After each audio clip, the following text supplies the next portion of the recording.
السلام علیکم۔ شہریار پریشان سا اپنے دفتر میں ٹہل رہا تھا۔ مشابرم خان اس کی خواہش پر ٹہلی والا گیا تھا اور وہاں سے واپس لوٹ کر نہیں آیا تھا۔ واپس نہ آنا اتنا تشویشناک نہ ہوتا اگر وہ وہاں سے اس سے رابطہ کر لیتا، لیکن اس نے تو پلٹ کر اپنی کوئی خبر ہی نہ دی تھی۔ خود شہریار کی اپنی کوششیں بھی بارآور ثابت نہیں ہوئی تھیں۔ مشابرم خان کا فون مسلسل بند جا رہا تھا اور یہ ایک غیر معمولی بات تھی۔ موبائل بند ہونے سے یہی نتیجہ اخذ کیا جا سکتا تھا کہ وہ ایسے حالات کا شکار ہے کہ اس کے لیے اپنا موبائل استعمال کرنا ممکن نہیں۔ اب یہ حالات کچھ بھی ہو سکتے تھے۔ ممکن تھا کہ رازداری اور احتیاط کے باعث اس نے خود ہی اپنا موبائل بند کر دیا ہو، یا پھر کسی وجہ سے وہ اپنا موبائل کھو بیٹھا ہو۔ یہ دونوں امکانات ذرا قابل اطمینان تھے، لیکن تیسرا امکان بہت دہشتناک تھا۔ ممکن تو یہ بھی تھا کہ کسی وجہ سے مشابرم خان مخالفین کی نظر میں آ گیا ہو اور انہوں نے اس کا موبائل چھین کر اسے آف کر دیا ہو، اور اب وہ کڑی پوچھ گچھ کے مراحل سے گزر رہا ہو۔ خود اس کے سامنے کالے میاں کی مثال موجود تھی۔ پیر سائیں کے اس چیلے کو گھیرنے کے بعد انہوں نے سب سے پہلے اس کے موبائل پر ہی قبضہ کیا تھا اور بعد میں حقائق اگلوانے کے لیے اس کا حلیہ بگاڑ کر رکھ دیا تھا۔ زخمی کالے میاں ابھی تک نور کوٹ کے سرکاری ہسپتال میں زیر علاج تھا اور اس کے کمرے کے باہر پولیس کے سپاہی متعین تھے۔ اس کی استدعا پر ایس پی نے کالے میاں کا کیس منظر عام پر نہیں آنے دیا تھا اور شہریار کی طرف سے اشارہ ملنے تک اس کی گرفتاری کو صیغہ راز میں ہی رکھا جانا تھا۔ شہریار نے سوچ لیا تھا کہ پیر سائیں کی شخصیت کو بے نقاب کرنے کے بعد کالے میاں کے جرم کا صحیح تعین کرتے ہوئے اس کی رہائی یا اسیری کا فیصلہ کیا جائے گا۔ اگر ابھی وہ اسے منظر عام پر لے آتا تو پیر سائیں اور اس کے ساتھی ہوشیار ہو جاتے اور انہیں حقائق معلوم ہونا ناممکن ہو جاتا۔ لیکن ابھی تو اصل مسئلہ مشابرم خان کا تھا۔ اسے کسی طرح اس کی خیر خبر لینی تھی، لیکن وہ طریقہ کار کا تعین نہیں کر پا رہا تھا۔ ایک طریقہ تو اس کے ذہن میں یہ تھا کہ وہ اس ضلع کے اے سی سے، جس میں ٹاہلی والا گاؤں موجود تھا، رابطہ کرتا اور اسے اعتماد میں لیتے ہوئے اس سے مشابرم خان کے بارے میں معلومات حاصل کرنے کی استدعا کرتا۔ لیکن یہ طریقہ کار کئی وجوہات کی بنا پر خطرناک بھی ثابت ہو سکتا تھا۔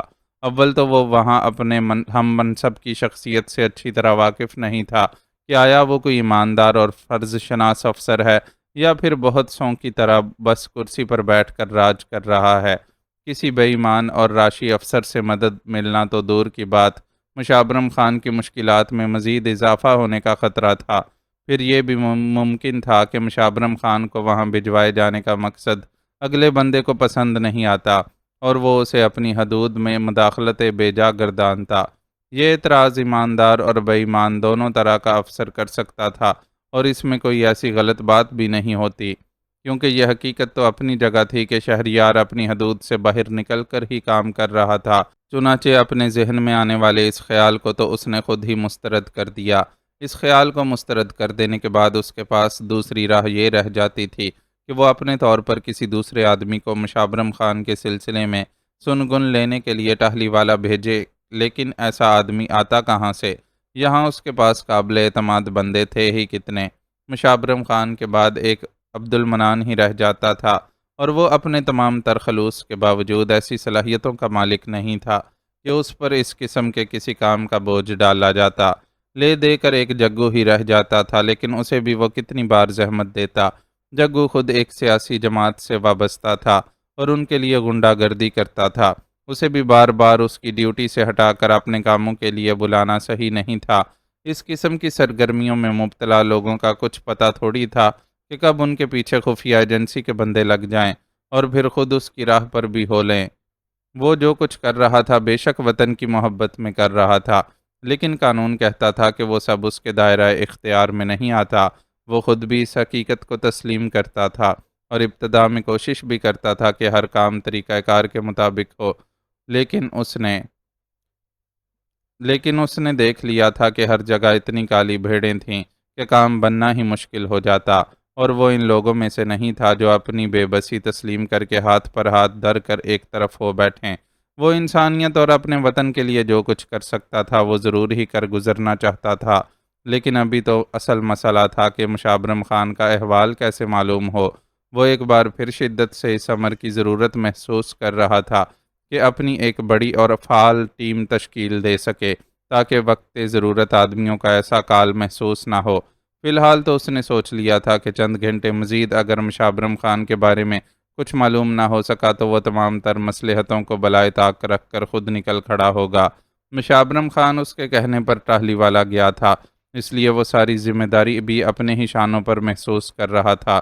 اس فیصلے پر پہنچنے کے بعد اسے قدرے سکون محسوس ہوا تو اپنے دفتر کی طول و عرض ناپنے کا سلسلہ چھوڑ کر کرسی پر جا بیٹھا۔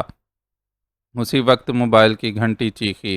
اس نے سکرین پر جگمگاتا نام دیکھ کر فوراً ہی کال ریسیو کر لی۔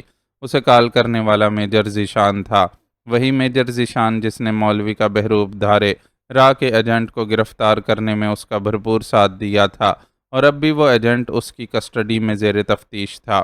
السلام علیکم میجر صاحب، مزاج بخیر؟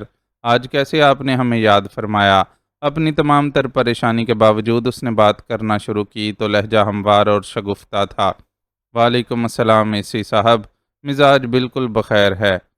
رہی آپ کو یاد کرنے کی بات تو وہ تو ہم اکثر کرتے ہی رہتے ہیں، لیکن فون کرنے کی نوبت اسی وقت آتی ہے جب آپ کو بتانے کے لیے کچھ خاص موجود ہو، ورنہ آپ جس طرح اداس ہوتے ہیں مجھے اپنی نااہلی کا بڑی شدت سے احساس ہوتا ہے۔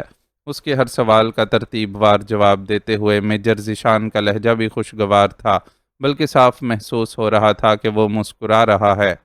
ایسی کوئی بات ہے تو فوراً بتا دیجئے۔ شہریار اس کی کال کا مقصد سمجھ کر بے چین ہو گیا۔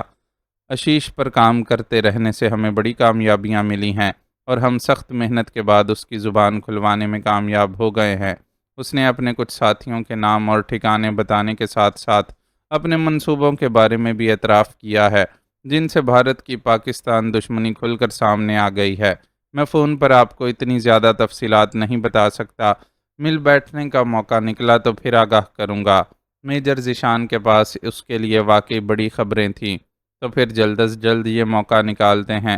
ویسے میرے خیال میں جو کچھ معلوم ہو چکا ہے، اس کی بنیاد پر بھی بھارت پر کافی دباؤ ڈالا جا سکتا ہے۔ آپ آشیش کو میڈیا کے سامنے لے آئیں تاکہ ساری دنیا بھارت کے کرتوتوں سے آگاہ ہو سکے۔ وہ بہت کم اتنا جذباتی ہوتا تھا جتنا اس وقت ہو رہا تھا۔ اسے میڈیا پر لانا تو خیر ممکن نہیں ہے۔ بھارتی فوراً ہی اسے ہمارا پروپیگنڈا قرار دیتے ہوئے آشیش سے لا تعلقی ظاہر کر دیں گے۔ البتہ اس سے حاصل شدہ معلومات کی روشنی میں اس کے ساتھیوں کی بھی کنی کی جا سکتی ہے۔ میجر ذیشان نے اسے بڑا نپا تلا جواب دیا تو اسے بھی احساس ہوا کہ واقعی اس کا مشورہ قابل عمل نہیں ہے۔ آپ صحیح کہہ رہے ہیں۔ میرے خیال میں اب آپ لوگوں کو بالکل بھی دیر نہیں کرنا چاہیے، ڈائریکٹ ایکشن لیں۔ ان لوگوں کے خلاف پہلے ہی آشیش کی زبان کھلوانے میں اتنی زیادہ دیر لگ گئی ہے، وہ لوگ کہیں ہوشیار ہو کر بھاگ ہی نہ نکلے ہوں۔ اس نے ایک اور مشورے سے نوازا۔ اندیشہ تو ہمیں بھی یہی ہے، لیکن بہرحال ہم اوپر والوں کے حکم کے محتاج ہیں اور اپنی مرضی سے کوئی ایکشن نہیں لے سکتے۔ میجر ذیشان نے بے بسی سے جواب دیا۔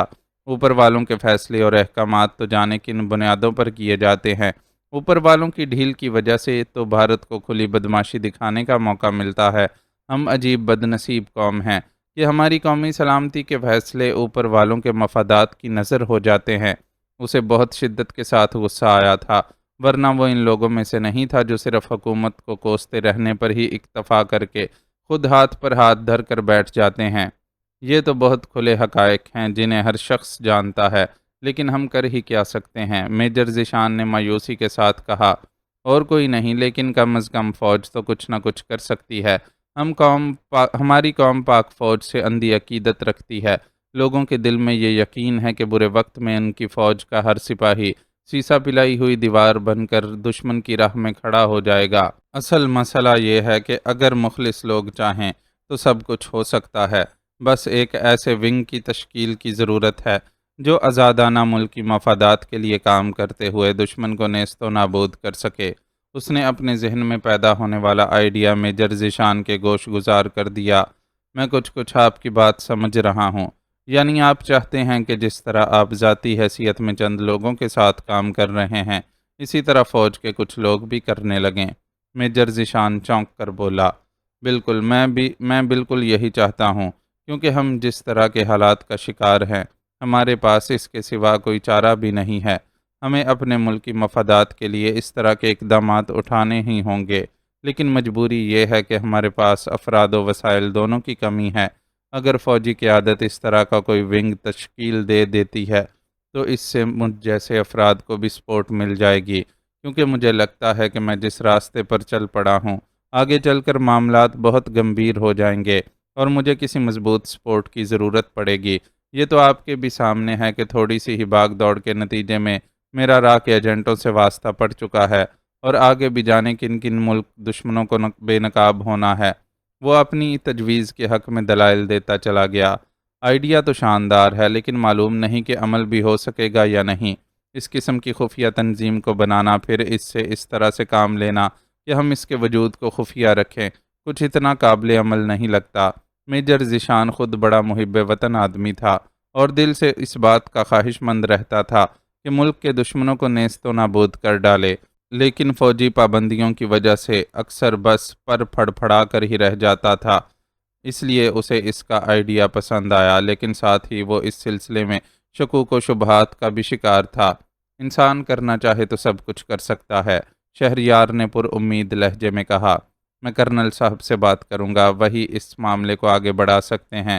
خود میری تو کوئی ایسی حیثیت نہیں کہ میں اتنا بڑا کام کروا سکوں۔ آپ کام کے آغاز کے لیے جو معمولی سی کوشش کریں گے وہ بھی بہت اہم ہے۔ مشین کا کوئی بھی پرزہ چاہے وہ کتنا ہی چھوٹا کیوں نہ ہو کبھی ناکارہ نہیں ہوتا، بلکہ اس کے نہ ہونے سے مشین ضرور ناکارہ ہو سکتی ہے۔ آپ ٹھیک کہتے ہیں، میں اپنی سی پوری کوشش کروں گا کہ اس آئیڈیا پر عمل ہو سکے۔ آپ میری کامیابی کے لیے دعا کیجیے گا۔ میجر ذیشان کی آواز پرعزم ہو گئی۔ انشاءاللہ، بلکہ میں صرف دعا ہی نہیں کروں گا، خود بھی کوشش کروں گا۔ میرے بھی کچھ اہم افسران سے ذاتی روابط ہیں، میں انہیں قائل کرنے میں کامیاب ہو گیا تو سمجھے ہمیں اپنے حق میں کئی اہم ووٹ مل جائیں گے۔ اس نے میجر کی ہمت بڑھائی۔ بس تو پھر انشاءاللہ اگلی بار بات ہونے پر ہمارے پاس ایک دوسرے کے لیے اچھی خبریں ہوں گی۔ تب تک کے لیے اجازت دیجیے، اللہ حافظ۔ میجر ذیشان نے اختتامی جملے ادا کر کے کال منقطع کر دی تو اس نے بھی زیر لب اللہ حافظ کہتے ہوئے موبائل واپس میز پر ڈال دیا۔ میجر ذیشان سے آج اس کی جو گفتگو ہوئی تھی وہ اتنی اہم اور حوصلہ بخش تھی کہ مشابرم خان کی گمشدگی سے طاری ہونے والا اعصابی دباؤ بھی کافی کم محسوس ہونے لگا تھا۔ وہ بے اختیار ہی تھوڑا ریلیکس ہو کر بیٹھ گیا۔ اسی دم انٹرکام بول اٹھا۔ سر، مشابرم خان کافی خراب حالت میں دفتر پہنچا تھا اور آپ سے ملاقات کا خواہش مند تھا۔ میں نے زبردستی اسے ہسپتال روانہ کر دیا ہے، لیکن اس کا اصرار تھا کہ آپ کو ضرور اس کی آمد سے آگاہ کر دیا جائے۔ دوسری طرف سے عبد المنان تھا جو ہجان زدہ لہجے میں اسے اطلاع دے رہا تھا۔ میری گاڑی نکلواؤ، میں ابھی اسی وقت ہسپتال جاؤں گا۔ مشابرم خان کی واپسی کی اطلاع نے اس کو بالکل الرٹ کر دیا اور اس نے فوری طور پر خود بھی ہسپتال جانے کا فیصلہ کیا۔ Okay sir. عبد المنان کے اس دو لفظی جواب کا مطلب تھا کہ اس کے احکامات پر فوری عمل ہوگا، چنانچہ اس نے بھی فوراً ہی سیٹ چھوڑ دی۔ ایک طرف اگر یہ ایکسائٹمنٹ تھی کہ مشابرم خان ٹاہلی والا سے کون سی خبریں لے کر لوٹا ہے، تو دوسری طرف اس کی حالت کی طرف سے بھی تشویش تھی کہ جانے وہ وہاں کیا کچھ سہ کر آیا ہے۔ اپنے دفتر سے نکل کر ہسپتال پہنچنے میں اسے چند منٹوں سے زیادہ وقت نہیں لگا تھا، لیکن ہسپتال میں اسے کچھ دیر انتظار کرنا پڑا۔ ڈاکٹرز مشابرم خان کی مرہم پٹی کر رہے تھے۔ اس مرحلے سے فارغ ہو کر وہ اس کے سامنے پہنچا تو باوجود تکلیف کے مسکرا رہا تھا۔ شہریار کو معلوم ہو گیا تھا کہ اس کی آمد کی اطلاع سن کر اس نے ڈاکٹر کو اپنے جسم میں سکون آور دوا انجیکٹ نہیں کرنے دی تھی تاکہ پہلے اس سے پورے ہوش و حواس کے ساتھ ملاقات کر سکے۔ کیسے ہو یار مشابرم خان؟ تم نے تو مجھے ڈرا ہی دیا تھا۔ شہریار نے شاید پہلی بار اس کے سامنے ایسی جذباتیت کا مظاہرہ کیا تھا۔ رتبے کے اعتبار سے وہ بہت نیچے کا آدمی تھا، ایک ڈرائیور کو یہاں پوچھتا ہی کون ہے، لیکن شہریار کے لیے وہ صرف ایک عام سا ڈرائیور نہیں تھا، وہ اس کے مشن پر کام کرنے والا سب سے فعال اور نڈر سپاہی تھا جسے وہ کسی بھی قیمت پر کھونے کے لیے تیار نہیں تھا۔ چنانچہ بڑے مشتبہ حالات کے بعد اس کے واپس لوٹنے پر جذباتی ہونا سمجھ میں آتا تھا۔ میں ٹھیک ہوں سر، بس ذرا پھنس گیا تھا، اس لیے آپ کو انتظار کی تکلیف اٹھانی پڑی۔ اس کا لہجہ معذرت خواہانہ تھا۔ بیوقوف آدمی، مجھے تم سے شکوہ نہیں ہے، میں تمہارے لیے پریشان ہو رہا تھا۔ شہریار نے اسے ڈپٹا تو اس کی آنکھوں میں اس محبت بری ڈانٹ پر نمی سی آ گئی، جسے چھپا کر وہ اپنے اوپر گزرنے والے حالات کی تفصیل سنانے لگا۔ ٹہلی والا سے نکل کر بھی وہ بڑی مشکل سے یہاں تک پہنچا تھا کہ نہ جیب میں کرائے کی رقم تھی اور نہ ہی رابطے کا کوئی ذریعہ۔ پھر اسے یہ بھی ڈر تھا کہ پیچھے سے کوئی اسے ڈھونڈتا ہوا نہ آ رہا ہو، اس لیے بہت احتیاط سے کام لینا پڑا تھا۔ وہ کچھ فاصلے کے لیے لفٹ لے کر اور کافی راستہ پیدل چل کر یہاں تک پہنچا تھا، اس لیے پیر سائی کے گنڈوں سے مار کھایا ہوا جسم اور بھی بدحال ہو گیا تھا۔ شہریار اس کی سنائی گئی تفصیل کا ایک ایک لفظ غور سے سنتا رہا اور اس کے ذہن میں یہ خیال اور بھی راسخ ہو گیا کہ اس نے میجر ذیشان کے سامنے جو خفیہ ونگ کی تشکیل کی تجویز پیش کی ہے، ان حالات سے نمٹنے کے لیے اس کا قیام ناگزیر ہے۔ اب اسے اپنی تجویز پر عمل درآمد کروانے کے لیے اور بھی زیادہ شدت سے کوشش کرنی تھی۔ اس کوشش میں کامیاب ہونے تک بھی وہ چپ ہو کر بیٹھنے والا نہیں تھا۔ ٹہلی والا میں پیری مریدی کی آڑ لے کر منشیات کا خطرناک دھندا کرنے والے ملک دشمن کو جلد اور بروقت سبق سکھانا بہت ضروری تھا، اور اس سلسلے میں اس کا ذہن فوری طور پر منصوبہ بندی کرنے کے لیے متحرک ہو گیا تھا۔ جیکب آباد کے بس اڈے پر اتر کر اس نے ارد گرد طائرانہ نظر ڈالی۔ اپنے اطراف میں اسے ایسا کوئی چہرہ نظر نہیں آیا جسے وہ مشکوک قرار دے سکے۔ بس میں اس کے ساتھ موجود مسافروں میں سے بھی کچھ راستے میں ہی مختلف مقامات پر اتر گئے تھے، اور کچھ یہاں اس کے ساتھ اترنے کے بعد ادھر ادھر بکھر گئے تھے۔ ان سب کو یقیناً اپنی پہلے سے طے شدہ منزل کی طرف جانا تھا، اور ان میں سے کوئی بھی اس کی طرف متوجہ نہیں تھا۔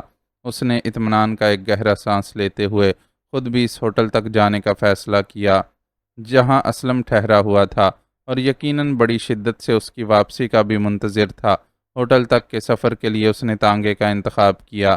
ویسے تو وہ یہ فاصلہ پیدل بھی طے کر سکتی تھی، لیکن اسلم کے گاؤں تک کے سفر اور پھر وہاں پیش آنے والے واقعات نے اسے بری طرح تھکا دیا تھا، اس لیے اس میں پیدل چلنے کی ہمت نہیں رہی تھی۔ اپنی کیفیت اور حالات کے اعتبار سے اسے تانگا ہی سب سے موزوں سواری محسوس ہوئی تھی۔ اس میں بیٹھ کر وہ پیدل چلنے کی زحمت سے بھی بچ جاتی اور ارد گرد پر نظر رکھنا بھی آسان رہتا۔ وہ تانگے میں سوار ہوئی تو اس کے ساتھ مرد و زن اور 2 بچوں پر مشتمل ایک خاندان بھی سوار ہو گیا۔ اس نے ان سے کوئی تعارض نہیں کیا، کیونکہ اسے اندازہ تھا کہ اگر کوئی اس کے پیچھے ہوا بھی تو وہ اکیلا مرد ہی ہوگا۔ کم از کم بیوی بچوں کو ساتھ لے کر کوئی اس قسم کی مہم جوئی کے لیے نہیں نکل سکتا تھا۔ وہ اطمینان سے بیٹھی رہی۔ تانگا حرکت میں آیا تو اس کی آنکھ کی متحرک پتلیاں بھی ارد گرد کا جائزہ لینے لگیں۔ دور دور تک ایسا کوئی فرد یا سواری نہیں تھی جسے وہ اپنے تانگے کے تعاقب میں محسوس کرتی۔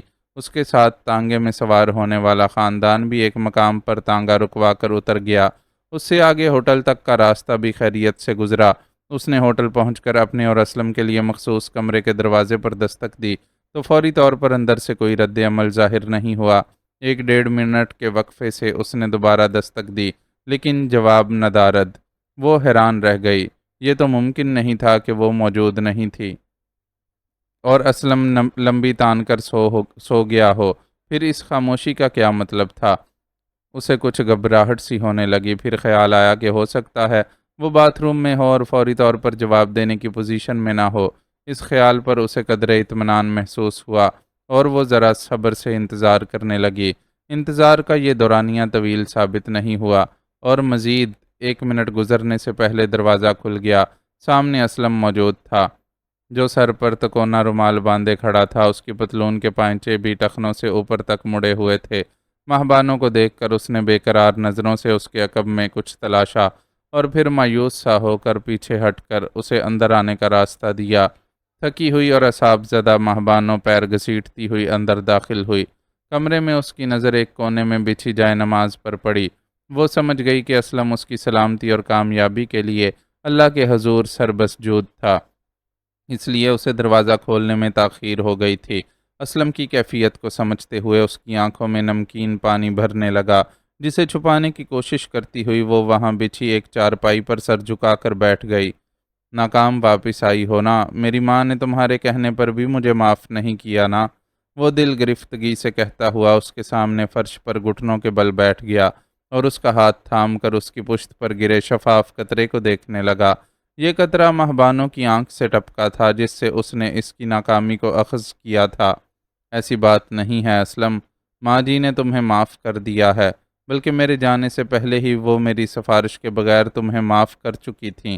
وہ لاکھ ضدی اور رسول پرست سہی، لیکن تمہاری ماں تھیں۔ اسلم، یہ کیسے ممکن تھا کہ وہ تمہیں معاف نہ کرتیں؟ انہوں نے خود میرے سامنے تمہارے لیے معافی کا اعلان کیا تھا۔ وہ بھیگی آواز سے اسے بتانے لگی، تو پھر وہ تمہارے ساتھ آئی کیوں نہیں؟ وہ مجھ سے ناراض نہیں تو انہیں تمہارے ساتھ آنا چاہیے تھا۔ اس نے کسی روٹھے ہوئے ضدی بچے کی طرح مچل کر احتجاج کیا۔ وہ مجبور تھیں، شاید ان کے دل میں بھی تم سے ملنے کے لیے آنے کی خواہش تھی، لیکن وقت نے انہیں مہلت۔ اسے اپنا جملہ مکمل کرنے میں دقت ہو رہی تھی۔ کیا مطلب؟ تم کیا کہنا چاہتی ہو؟ اسلم نے اسے جھنجھوڑا، لیکن مہبانو اس کی طرف متوجہ نہیں تھی، اور وہ ہراساں نظروں سے اس کی پشت پر موجود دروازے کو دیکھ رہی تھی، جسے اسلم اپنے اضطراب میں کھلا ہی چھوڑ آیا تھا۔ کھلے دروازے کے اس پار نظر آنے والے چہرے اس کے لیے اجنبی نہیں تھے۔ وہ نواز چانڈیو اور اس کا بھائی سرفراز چانڈیو تھے، جو خونہ شام نظروں سے ان دونوں کو گھور رہے تھے۔ مہبانوں کو سمجھنے میں مشکل نہیں ہوئی کہ اس کی محتاط روی کے باوجود وہ دونوں اس کا پیچھا کرتے ہوئے یہاں تک پہنچنے میں کامیاب ہو گئے۔ یقیناً ان دونوں بھائیوں نے یہ کام بے حد ہوشیاری اور چالاکی سے کیا تھا۔ جب بھی وہ گاؤں سے یہاں تک ان میں سے کسی کی جھلک بھی نہیں دیکھ سکی تھی، اسے متوجہ دیکھ کر وہ دونوں تیزی سے کمرے میں داخل ہوئے اور اندر آتے ہی دروازہ بند کر کے کنڈی لگا دی۔ اب تک تمام تر صورتحال سے بے خبر اسلم دروازہ بند ہونے کی آواز پر چونک کر پلٹا اور اپنے دیرینہ دشمنوں کو سامنے دیکھ کر ٹھٹک گیا۔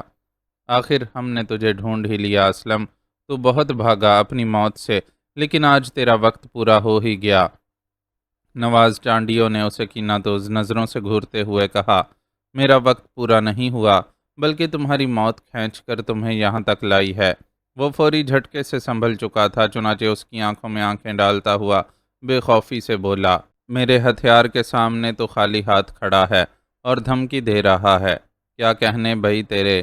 اپنے پسٹل کی نمائش کرتے ہوئے نواز چانڈیو نے استہزائیہ قہقہا لگایا، ہتھیاروں پر بھروسہ تیرے جیسے نامرد کرتے ہیں، تیری گردن توڑنے کے لیے تو میرے بازوؤں کی طاقت ہی کافی ہے۔ اسلم اس سے مروب ہوئے بغیر بولا، میں نامرد ہوتا تو تیری اس دودھ شریک بہن کو ماں نہ بنا پاتا۔ افسوس کہ تجھے مہلت نہیں ملے گی، ورنہ میں تجھ سے کہتا کہ کبھی گوٹھ جا کر اپنی بہن سے پوچھ کہ کیسے نواز چانڈیو نے اسے اغوا کر کے اپنے نکاح میں آنے پر مجبور کیا تھا۔ بڑی اڑیل گھوڑی تھی تیری بہن، پر آج میرے گھر میں میری چپلیں سیدھی کرتی ہے اور میرے بچے کو پالتی ہے۔ وہ اسلم کو کچوکے لگانے کی نیت سے بولا، اور جس تیزی سے اسلم کے چہرے کی رنگت سرخ پڑی، اس سے ظاہر ہو گیا کہ وہ اپنی اس کوشش میں کامیاب رہا ہے۔ ابھی تک ہونے والی گفتگو میں اس کے بھائی سرفراز نے کوئی حصہ نہیں لیا تھا۔ وہ اسلم پر نظریں جمائے چپ چاپ کھڑا تھا۔ دوسری طرف مہبانو بھی بالکل خاموشی سے یہ مکالمے بازی سن رہی تھی۔ اسے سمجھ نہیں آ رہا تھا کہ اس سچویشن میں خاموش تماشائی کے علاوہ اور کون سا کردار ادا کرے۔ میری بہن کی آنکھوں سے نکلنے والے آنسوؤں کی ایک ایک بوند کا حساب تجھے اپنے خون کے قطروں سے دینا ہوگا۔ تیرا بھائی تو بہت آسان موت مرا تھا، تجھے میں تڑپا تڑپا کر ماروں گا۔ اسلم کی آنکھوں میں خون اترا ہوا تھا۔ مہبانو اس کا یہ انداز دیکھ کر اندر سے کانپ اٹھی۔ میرے بھائی کی موت کے بدلے کے لیے تو تیری ماں کی دردناک موت ہی کافی ہے۔ سسک سسک کر مری ہے بڑھیا۔ آخری وقت تیری یہ رکھیل وہاں پہنچ گئی، ورنہ تو اس کے حلق میں پانی کی دو بوند بھی ٹپکانے والا کوئی نہ ہوتا۔ نواز چانڈیو کے الفاظ نے جہاں اسلم کو کرنٹ لگایا، وہاں مہبانو بھی بے بسی کے شدید احساس سے تل ملا کر رہ گئی۔ جس خبر کو وہ بہت قرینے سے اسلم تک پہنچانا چاہتی تھی، نواز چانڈیو نے بڑی بے رحمی اور بے دردی سے اسے سنا ڈالا تھا۔ اس وقت تو وہ اسلم کی شکوہ کناں نظروں کے جواب میں اپنی پلکیں جھکانے کے سوا کچھ نہیں کر سکتی تھی۔ اسلم نے بھی بس پل بھر کے لیے ہی اس کی طرف دیکھا اور پھر بجلی کی سی تیزی سے نواز پر جھپٹا۔ ہتھیار بدست نواز چانڈیو، جو نہتے اسلم کے مقابلے میں خود کو برتر سمجھ رہا تھا، بجلی کے اس کوندے سے کسی طور نہیں بچ سکا، اور اسلم نے اسے لمحہ بھر میں ہی زمین چاٹنے پر مجبور کر دیا۔ ساتھ ہی اس کا پسٹل بھی ہاتھ سے نکل گیا اور چارپائی کے نیچے جا گرا۔ بس سیدھے کھڑے ہو جاؤ ورنہ یہ لڑکی اپنی جان سے چلی جائے گی۔ اب تک خاموش کردار بنا سرفراز چانڈیو بھائی کو زیر ہوتے دیکھ کر فوراً حرکت میں آیا اور تیزی سے مہبانوں کے قریب پہنچ کر اسے اپنے بازوؤں میں اس طرح جکڑ لیا کہ اس کے ہاتھ کی ذرا سی جنبش مہبانوں کی گردن کا منکا توڑ سکتی تھی۔ اس کی دھمکی سن کر اسلم اپنی جگہ ٹھٹک گیا۔ دنیا میں اپنی ماں بہن کے علاوہ اس نے جس عورت کو بے تحاشا چاہا تھا وہ مہبانوں تھی۔ ماں اور بہن کو تو وہ کھو چکا تھا، اب صرف مہبانوں بچی تھی جسے وہ کسی قیمت پر نہیں کھو سکتا تھا۔ چنانچہ خود بخود ہی نواز چانڈیوں پر سے اس کی گرفت ڈھیلی پڑ گئی۔ اسے ڈھیلا پڑتے دیکھ کر نواز نے فوراً ہی اسے اپنے اوپر سے دھکیلا اور کھڑے ہو کر اس کے پہلو میں ایک زوردار ٹھوکر لگائی۔ سوچ سمجھ کر ہاتھ پیر چلا نواز، میں ابھی بے بس ہوں، تو یہ نہ سمجھ کے آگے بھی یہی صورتحال رہے گی، میں تیرا حشر بگاڑ کر رکھ دوں گا۔ اسلم نے قہر برساتی آواز میں اسے دھمکی دی، تو دیکھے گا کہ ایسا وقت کبھی نہیں آئے گا۔ جواب میں نواز نے بھی نفرت بھرے لہجے میں کہتے ہوئے اس کے منہ پر ایک تھپڑ اور دے مارا۔ تھپڑ اتنا زوردار تھا کہ اسلم کے گال کا اندرونی حصہ پھٹ گیا اور منہ سے خون کی پتلی سی لکیر بہہ نکلی۔ خون دیکھ کر مہبانوں کے ہونٹوں سے بے ساختہ چیخ نکل گئی، آواز بند کر ورنہ یہیں گلا گھونٹ کر پھینک دوں گا۔ اسے گرفت میں لیے کھڑا سرفراز گرایا، یاد رکھ سرفراز کہ اس لڑکی کا بال بھی بیکا نہیں ہونا چاہیے، یہ تم لوگوں کی زندگی کی ضمانت ہے، اسے کچھ ہوا تو تم دونوں بھائیوں کا وہ حال کروں گا کہ لاشیں بھی پہچانی نہیں جائیں گی۔ اسلم کی غراہٹ سرفراز چانڈیوں کی غراہٹ سے کئی گنا قہر و غضب میں ڈوبی ہوئی تھی۔ ایک پل کے لیے تو وہ دونوں بھائی بھی اپنی برتری کے باوجود اندر سے لرز کر رہ گئے، مگر اچانک ہی دروازے پر ہونے والی زوردار دستک نے ہر ایک کی توجہ اپنی طرف مبذول کرا لی۔ کون ہے؟ لمحہ بھر کے توقف کے بعد نواز چانڈیوں نے پوچھا۔ اسی اثنا میں سرفراز مہبانوں کے منہ پر ہاتھ رکھ کر اسے آواز نکالنے سے محروم کر چکا تھا، جبکہ اسلم کو بھی اس نے آنکھ کے اشارے سے یہ بات سمجھا دی تھی کہ اس کا بولنا مہبانوں کو نقصان پہنچا دے گا۔ میں ہوٹل کا مالک ہوں، اس کمرے میں کیا ہو رہا ہے؟ باہر سے سخت لہجے میں پوچھا گیا۔ کچھ نہیں بھائی، سب خیر ہے، ہم ذرا اپنی مرضی سے فرنیچر سیٹ کر رہے تھے، اس لیے تھوڑا شور شرابہ ہو گیا، اب تمہیں کوئی شکایت نہیں ہوگی، تم جاؤ۔ نواز نے اپنی آواز کو نرم بنانے کی کوشش کرتے ہوئے جواب دیا، کیا میں اندر آ کر دیکھ سکتا ہوں کہ تم لوگوں نے فرنیچر کی کیسی سیٹنگ کی ہے؟ ہوٹل کے مالک کی سوچتی ہوئی آواز سنائی دی۔ نہیں بھائی صاحب، اندر ہماری پردے دار زنانی موجود ہے، ہم تمہیں اندر نہیں بلا سکتے، اس نے صاف انکار کر دیا۔ ٹھیک ہے، لیکن اب مجھے یہاں سے کوئی شور شرابہ سنائی دیا تو میں تمہیں اپنے ہوٹل سے نکال دوں گا، یہ تمہارا گھر نہیں ہے جو تم یہاں اپنی مرضی سے فرنیچر سیٹ کر رہے ہو، ہوٹل کے مالک نے غصیلے لہجے میں کہا، اور پھر یوں محسوس ہوا کہ وہ وہاں سے چلا گیا ہو۔ یہ آدمی کہیں کوئی گڑبڑ نہ کر دے بھائی جی، ہمیں یہاں سے فوراً نکل جانا چاہیے، سرفراز نے تشویش زدہ لہجے میں نواز سے کہا تو اس نے گردن ہلا دی اور اسلم کو کینہ توز نظروں سے گھورتے ہوئے بولا، سیدھی طرح کوئی گڑبڑ کیے بغیر ہمارے ساتھ چلے گا تو تجھے چند سانسوں کی مہلت اور مل جائے گی، ورنہ میں ہر انجام سے بے پرواہ ہو کر بھرے مجمع میں تجھے اور اسے گولی مار دوں گا۔ یہ تیری کتنی چہیتی ہے یہ تو ہمیں معلوم ہو گیا ہے، ویسے ایک گل میں مانتا ہوں کہ تو نے عورت بڑی زبردست ڈھونڈی ہے اپنے لیے، سالی ہوشیار بھی بڑی ہے، اس کی ہوشیاری کو دیکھ کر ہی میں اور سرفراز بس میں اس کے ساتھ آنے کی بجائے ریل گاڑی سے یہاں پہنچے تھے، اور پھر بس اڈے پر پہنچ کر پہلے سے دو تانگوں میں گھس کر بیٹھ گئے تھے، تیسرے سے ہم نے ساز باز کر لی تھی کہ لڑکی اگر اس کے تانگے میں بیٹھے تو وہ ہمیں اس کا پتہ بتا دے۔ ہماری ترکیب کامیاب رہی، ورنہ یہ چوکنی ہرنی تو ایسے گردن گھما گھما کر اڈے پر چاروں طرف دیکھ رہی تھی جیسے خطرے کی بو سونگھ رہی ہو۔ نواز چانڈیوں کی بے وقت کی راگنی نے مہبانوں کی یہ الجھن دور کر دی کہ وہ دونوں اس کی تمام تر احتیاط کے باوجود آخر یہاں تک پہنچنے میں کامیاب کیسے ہو گئے۔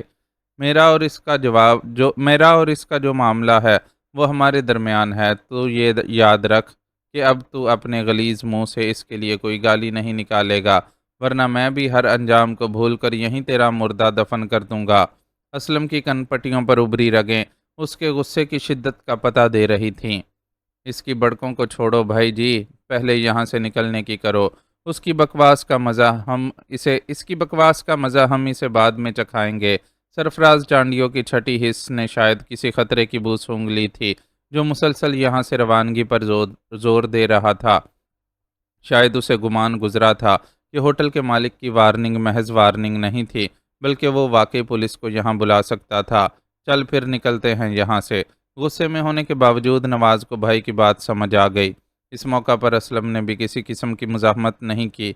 ترک جرم کا عہد کرنے کے باوجود وہ یہ بات سمجھتا تھا کہ قانون کی نظر میں وہ اب بھی ایک مفرور ڈاکو ہے جسے کسی طور بھی معاف نہیں کیا جائے گا، اور وہ اپنی زندگی کے بہت سے سال برباد ہو جانے کے بعد اب مزید ماہ و سال جیل کی سلاخوں کے پیچھے نہیں گزارنا چاہتا تھا۔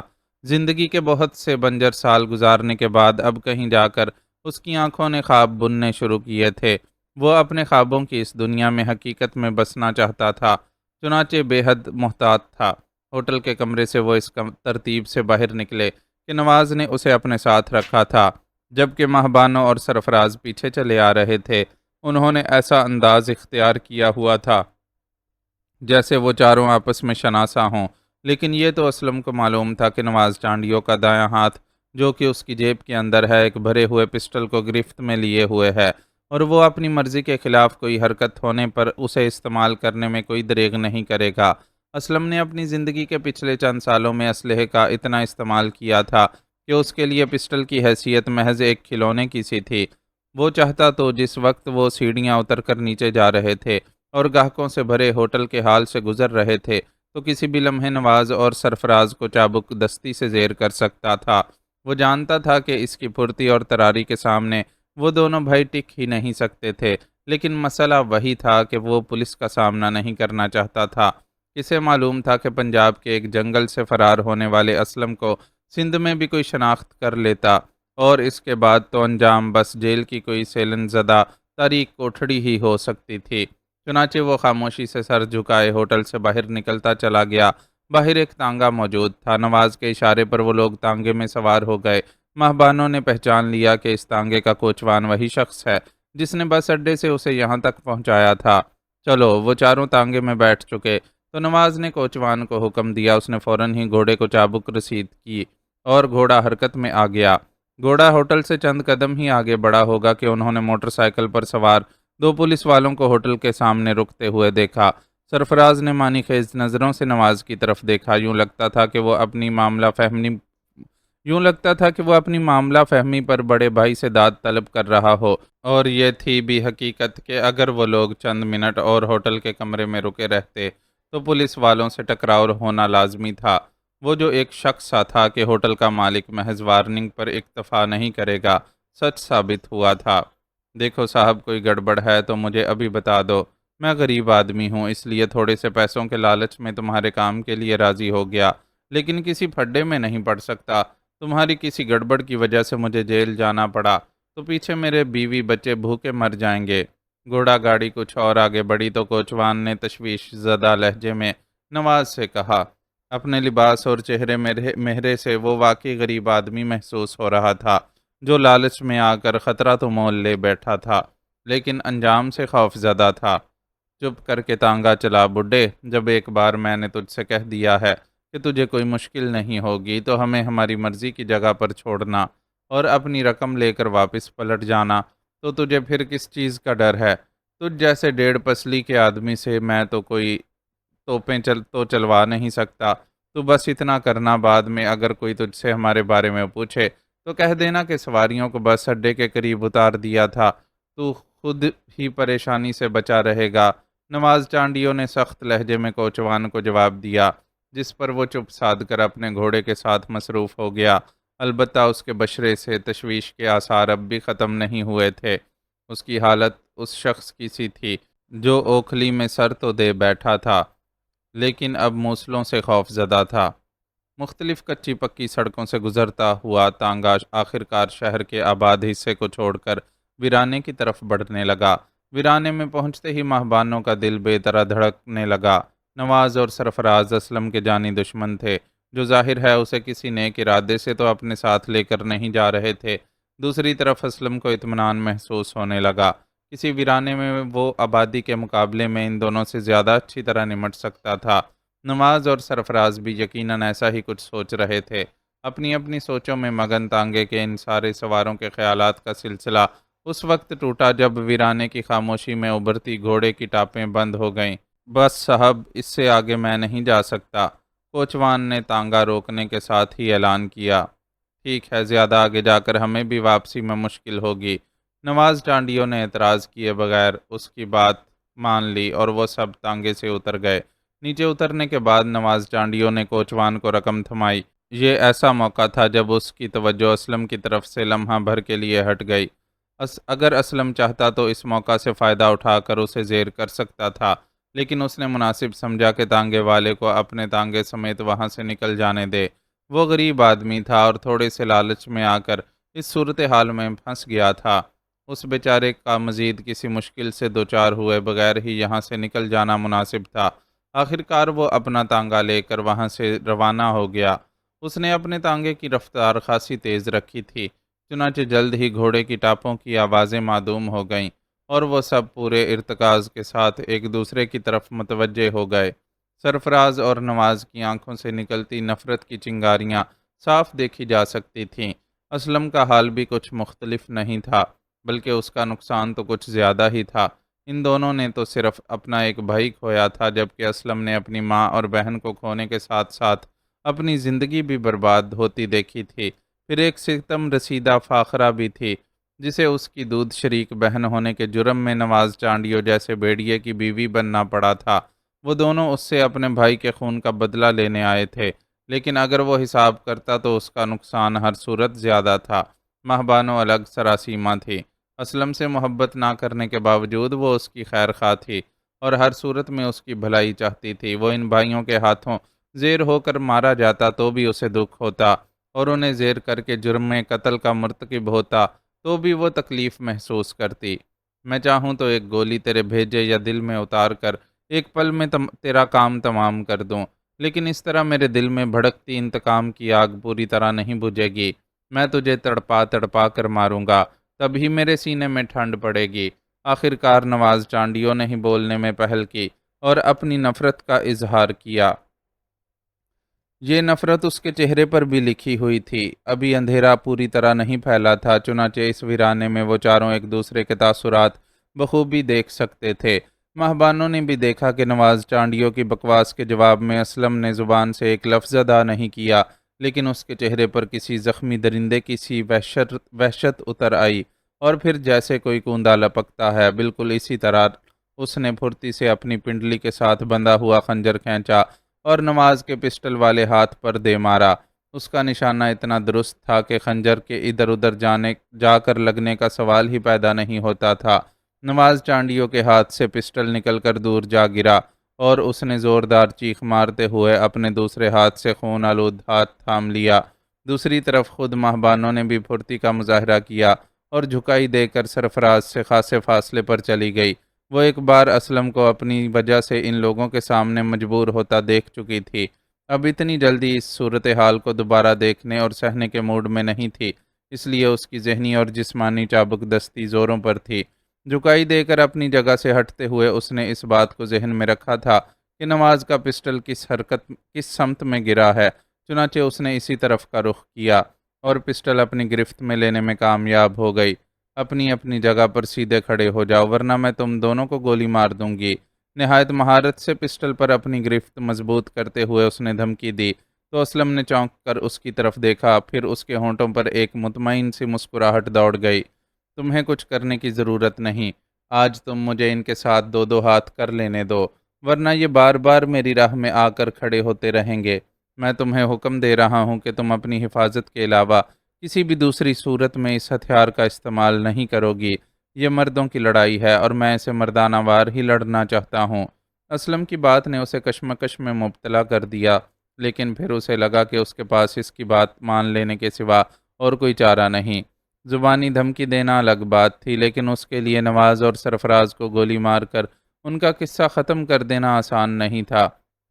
وہ شدید مجبوری کے علاوہ کسی انسان پر گولی چلا ہی نہیں سکتی تھی، اور یہاں تو اسلم موجود تھا۔ اس سب سے نمٹنے کے لیے چنانچہ وہ اپنی رضامندی کے اظہار کے لیے اسبات میں سر ہلاتی ہوئی ایک جانب کھڑی ہو گئی۔ یہ یقین ہو جانے کے بعد کہ ان پر اسلحے کا استعمال نہیں کیا جائے گا، دونوں بھائی نڈر ہو گئے اور بیک وقت اسلم پر چھلانگ لگا دی۔ اسلم کی عقابی نظریں ان کے بدن کی ایک ایک جنبش کو دیکھ رہی تھیں۔ جیسے ہی وہ دونوں بھائی دائیں بائیں سے اس پر حملہ آور ہوئے، وہ تیزی سے حرکت میں آیا اور ان دونوں کے ٹکرانے سے قبل ہی جھکائی دے کر ذرا فاصلے پر جا گرا۔ دونوں بھائی اپنے ہی زور میں ایک دوسرے سے ٹکرائے اور بلبلاتے ہوئے زمین پر گر گئے۔ انہیں اٹھنے کی مہلت دیے بغیر اسلم حرکت میں آیا اور ان کی طرف چھلانگ لگاتے ہوئے اپنی بائیں ٹانگ کو اس طرح گھمایا کہ وہ پہلے نواز کے جبڑے کا مزاج پوچھتی ہوئی سرفراز کی ناک سے جا ٹکرائی۔ پیروں میں موجود سخت تلے والے جوتوں کی وجہ سے دونوں ہی نے ضرب کی تکلیف کو شدت سے محسوس کیا اور حلق سے نکلنے والی چیخوں کو کسی طرح نہ روک سکے۔ خاص طور پر سرفراز زیادہ تڑپا، کیونکہ اسے لگ رہا تھا کہ اس کی ناک کی ہڈی ٹوٹ گئی ہے۔ نتنوں سے بہہ کر ہونٹوں پر آتے خون کا نمکین ذائقہ وہ اپنی زبان پر محسوس کر سکتا تھا۔ اپنے ہی خون کے ذائقے نے اس کو وحشت زدہ کر دیا اور وہ کسی بھی نتیجے کی پرواہ کیے بغیر گراتا ہوا اسلم کی طرف لپکا۔ اس کے انداز میں اتنی وحشت تھی کہ اسلم اپنی تمام تر پھرتی کے باوجود خود کو اس کے وار سے نہ بچا سکا اور سرفراز کا پتھر جیسا سر اس کے پیٹ سے ٹکرا گیا۔ ضرب شدید تھی، چنانچہ اس کے قدم اکھڑ گئے۔ اسی لمحے نواز بھی سنبھل کر اس پر حملہ آور ہوا اور دونوں بھائیوں نے مل کر اسے پچھاڑ لیا۔ اب صورتحال یہ تھی کہ وہ زمین پر چت لیٹا ہوا تھا اور ایک نے اس کے پیر اور دوسرے نے ہاتھ جکڑ رکھے تھے۔ ایسا لگتا تھا کہ دونوں بھائی اس پر حاوی آ چکے ہوں، لیکن وہ اسلم تھا، خطروں اور مشکلوں کو خاطر میں لائے بغیر ان سے بچ نکلنے کی تدبیر کرنے والا۔ اپنی خراب پوزیشن کے باوجود اس نے اپنے حواس قائم رکھے اور یہ اندازہ لگانے میں کامیاب ہو گیا کہ نواز کی گرفت اپنے زخمی ہاتھ کی وجہ سے ذرا کمزور ہے۔ حقیقت میں تو وہ اس ہاتھ کو جس پر اسلم نے خنجر سے وار کیا تھا استعمال کرنے کے قابل ہی نہیں تھا۔ نواز کی یہ کمزوری بھانپتے ہی اس نے پھرتی سے اپنے جسم کے بلائی حصے کو حرکت دی اور لیٹے لیٹے اسے اپنے ہاتھوں پر اٹھا کر پوری قوت سے سرفراز پر دے مارا۔ نواز کے جسم کے زور سے سرفراز پیچھے کی طرف الٹ کر گر پڑا۔ اسلم ایک لمحہ لگائے بغیر پھرتی سے کھڑا ہوا اور ان دونوں پر جا پڑا۔ اب ان کے پاس خود کو بچانے کے لیے کوئی مہلت نہیں تھی۔ اسلم کے چاروں پیر چل رہے تھے اور تابڑ توڑ ان کے جسموں پر پڑ رہے تھے۔ وہ دو ہونے کے باوجود اپنے اوپر ٹوٹ پڑنے والی اس افتاد سے بچنے کے لیے کچھ نہیں کر پا رہے تھے۔ جسم کے ایک حصے کو بچانے کے لیے ہاتھ سامنے کرتے تو دوسرا حصہ زد میں آ جاتا اور وہ یوں تڑپ اٹھتے جیسے کسی بھاری ہتھوڑی سے کوٹا جا رہا ہو۔ اندھا دھند لگائی جانے والی ان ضربوں میں سے ایک ضرب اس شدت سے سرفراز کی کنپٹی پر پڑی کہ وہ اپنے حواس قائم نہیں رکھ سکا اور بے ہوش ہو کر زمین پر گر گیا۔ بھائی کی یہ حالت دیکھ کر نواز کی گھگی بن گئی اور وہ تھوڑی بہت جو مزاحمت کر رہا تھا اس سے بھی گیا۔ بہت تڑپا تڑپا کر مارا ہے نا تو نے میری ماں کو، اب بتا کہ تجھے کون بچائے گا؟ تو نے اپنے لیے جگہ کا انتخاب خود کیا ہے، یہاں میں تیرے جسم کا ریشہ ریشہ بھی الگ کر دوں گا تو کوئی تیری چیخو پکار سن کر بچانے والا نہ ہوگا۔ دایاں پیر اس کی گردن پر جما کر وہ جس صفاقی سے بولا اسے محسوس کر کے نواز ٹانڈیو تو کیا، ذرا فاصلے پر کھڑی محو تماشا مہبانوں بھی پوری جان سے تھرا گئی۔ مجھے معاف کر دو اسلم، اب میں تیری راہ میں کبھی نہیں آؤں گا۔ کچھ دیر قبل بڑکے مارنے والا نواز چانڈیو اس وقت کسی حقیر کیچوے کی طرح زمین پر پڑا اس سے رحم کی بھیک مانگ رہا تھا۔ اس کے مضروب ہاتھ کے علاوہ بھی جسم کے مختلف حصوں پر چوٹیں آئی تھیں۔ جبڑے پر لگنے والی ضرب نے تو ایسا کام دکھایا تھا کہ وہ اپنے اندرونی کان تک میں تکلیف محسوس کر رہا تھا اور اسے صحیح سے بولنے میں مشکل پیش آ رہی تھی۔ تجھے معاف کر دوں تجھے؟ تو نے اور تیرے خاندان نے مل کر میری زندگی تباہ کر دی۔ یہ تم ہی لوگ تھے نا جن کے لالچ کی وجہ سے مجھے ہاتھوں سے قلم چھوڑ کر ہتھیار اٹھانا پڑا۔ میں اعلیٰ افسر بننے کے خواب بھول کر لٹیرا بن گیا اور جب میں اس جرم میں پکڑا گیا تو تم نے میری بہن کا رشتہ اپنے بھائی سے ختم کر کے اسے خودکشی کرنے پر مجبور کر دیا۔ صرف تم لوگوں کی وجہ سے قاتل بنا میں، اور ڈاکو بھی۔ میری زندگی کے کتنے قیمتی سال کسی درندے کی طرح جنگلوں کی خاک چھانتے گزر گئے اور اس پر بھی تم لوگوں کو چین نہیں آیا۔ تم نے ایک طرف فاخرہ جیسی معصوم لڑکی کی زندگی برباد کی تو دوسری طرف میری بوڑھی بے بس ماں کو تڑپا تڑپا کر مارا۔ اتنا سب کچھ کرتے ہوئے تمہیں رحم نہیں آیا تو پھر آج مجھ سے معافی کی امید کیوں رکھتے ہو؟ میں تو تم دونوں کی بوٹی بوٹی الگ کر کے چانڈیو خاندان کو تحفے میں بھیجوں گا کہ اگر ان میں اب بھی کسی سورما میں دم ہے تو اسلم کے سامنے آئے اور اپنا انجام دیکھ لے۔ وہ گویا قہر و غضب میں بفرا ہوا سمندر تھا جو سب کچھ پاش پاش کر کے رکھ دینا چاہتا تھا۔ اپنے اس جنون میں اس نے نواز کی گردن پر سے پیر ہٹا کر اس کی مضروب ہتھیلی کی انگلیوں کو پاؤں کے نیچے دبایا اور پوری قوت سے آر پار ہو جانے والے خنجر کو کھینچ لیا۔ خنجر نکلتے ہی اس کے ہاتھ سے ایک بار پھر تیزی سے خون کا اخراج شروع ہو گیا، لیکن اسلم کو گویا کچھ نظر ہی نہیں آ رہا تھا۔ وہ تو بہت چمکتی ہوئی نظروں سے اپنے محبوب خنجر کی دھار کو پرکھ رہا تھا۔ ہمہ وقت اس کی پنڈلی سے بندھا رہنے والا یہ خنجر کئی نازک مواقع پر اس کے کام آیا تھا۔ خوش قسمتی سے آج بھی نواز اور سرفراز میں سے کسی کو ہوٹل سے روانہ ہونے سے قبل اس کی جامہ تلاشی کا خیال نہیں آیا تھا۔ چنانچہ نہ صرف خنجر پکڑا جانے سے بچ گیا تھا بلکہ وہ رقم بھی محفوظ رہی تھی جسے احتیاط کے پیش نظر وہ کپڑوں کے نیچے اپنے جسم سے باندھ کر رکھتا تھا۔ چند لمحوں کے لیے خنجر کا جائزہ لینے کے بعد اس کا ہاتھ اٹھا اور قوس بناتا ہوا نواز چانڈیوں کے جسم کی طرف بڑھا۔ خوف سے اس کا چہرہ سیاہ پڑ گیا اور تکلیف کے خیال سے اس نے پہلے ہی ہونٹ بھینچ لیے اور آنکھیں بند کر لیں۔ بس اسلم، تم اسے نہیں مارو گے، میں تمہیں ایسا نہیں کرنے دوں گی۔ خنجر نواز چانڈیوں سے چند انچ کی دوری پر تھا کہ مہبانوں نے لپک کر اسلم کا خنجر والا ہاتھ تھام لیا۔ نازک ہاتھوں کی یہ گرفت اسلم کے لیے بڑی مضبوط تھی۔ بے پناہ طیش میں ہونے کے باوجود وہ چند انچ کا باقی رہ جانے والا فاصلہ اپنے خنجر کو طے نہ کروا سکا۔ مجھے مت روکو ماہ بانو، اس شخص کے کھاتے میں اتنے مظالم ہیں کہ اسے اس کے انجام تک پہنچائے بغیر میرے دل میں ٹھنڈک نہیں پڑے گی۔ اس نے نہایت بے بسی سے مہبانوں سے درخواست کی۔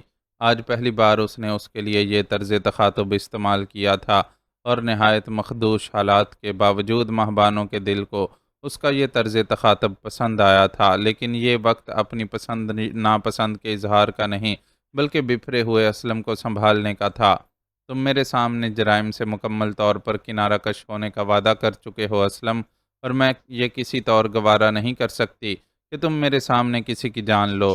اگر معاملہ دفاع کا ہوتا اور تم اس کا کوئی وار بچاتے ہوئے اسے ہلاک کر دیتے تو میں نظر انداز کر دیتی، لیکن اب یہ بالکل نہتہ اور بے بس تمہارے قدموں میں پڑا ہے اور تم سے اپنی جان بخشی کا طالب ہے۔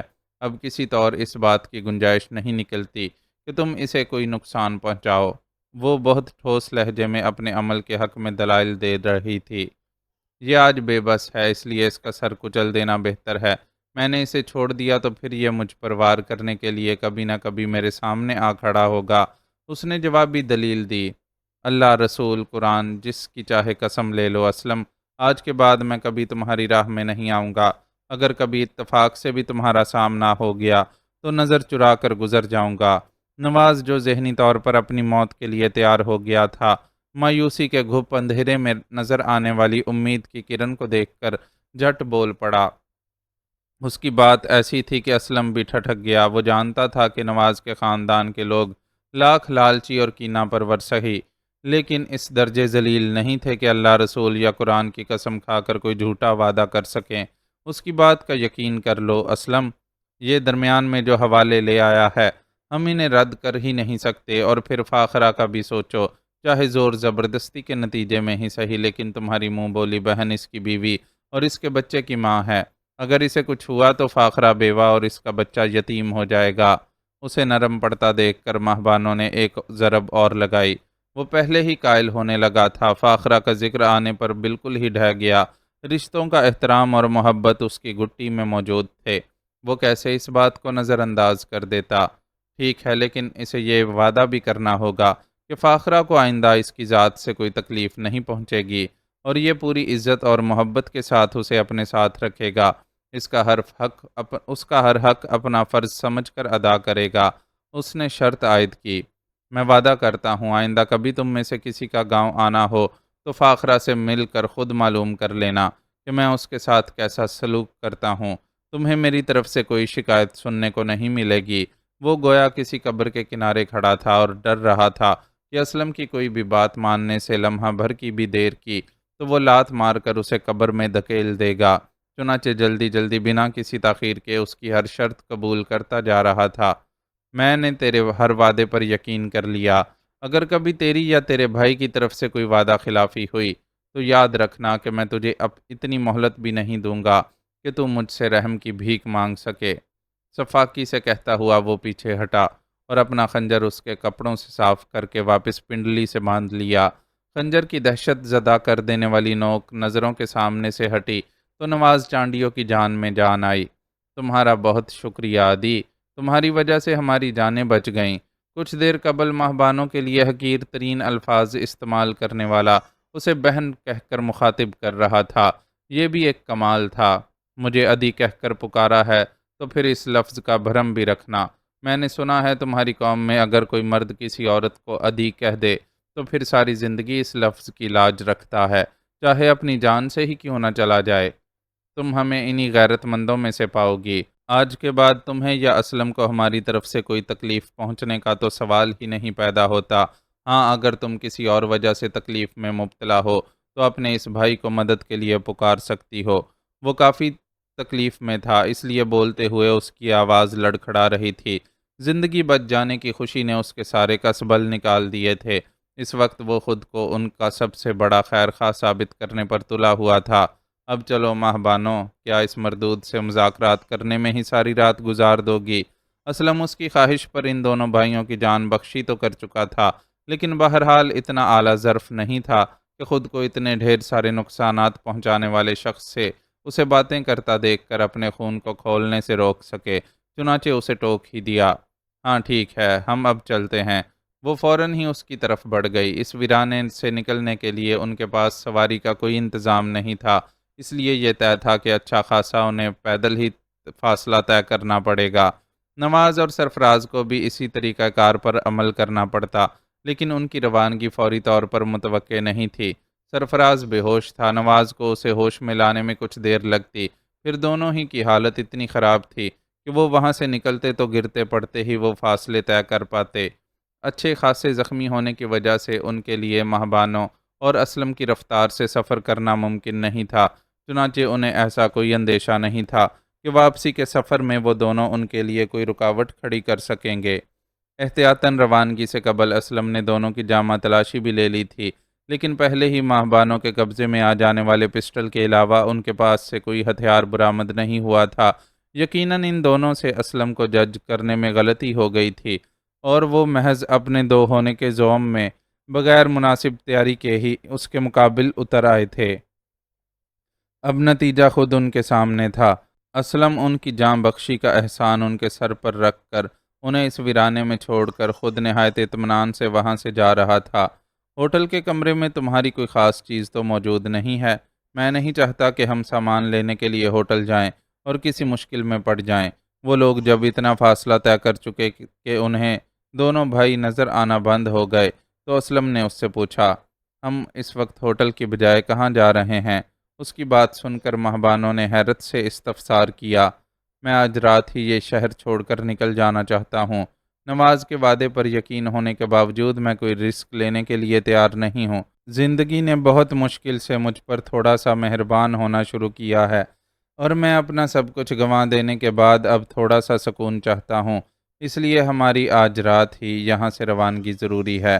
میرا اندازہ ہے کہ ہمیں یہاں سے نکل کر بس اڈے تک پہنچنے کے لیے اتنی مہلت مل جائے گی کہ آخری روانہ ہونے والی بس میں سوار ہو سکیں۔ وہ پورا پروگرام طے کر چکا تھا۔ اگر تمہاری یہی خواہش ہے تو مجھے کوئی اعتراض نہیں، نہ ہی ہوٹل کے کمرے میں میری ایسی کوئی چیز موجود ہے جس کی خاطر میں وہاں جانا چاہوں۔ مہبانوں نے حامی بھر لی۔ میرا بھی یہی اندازہ تھا، وہ مطمئن ہو گیا۔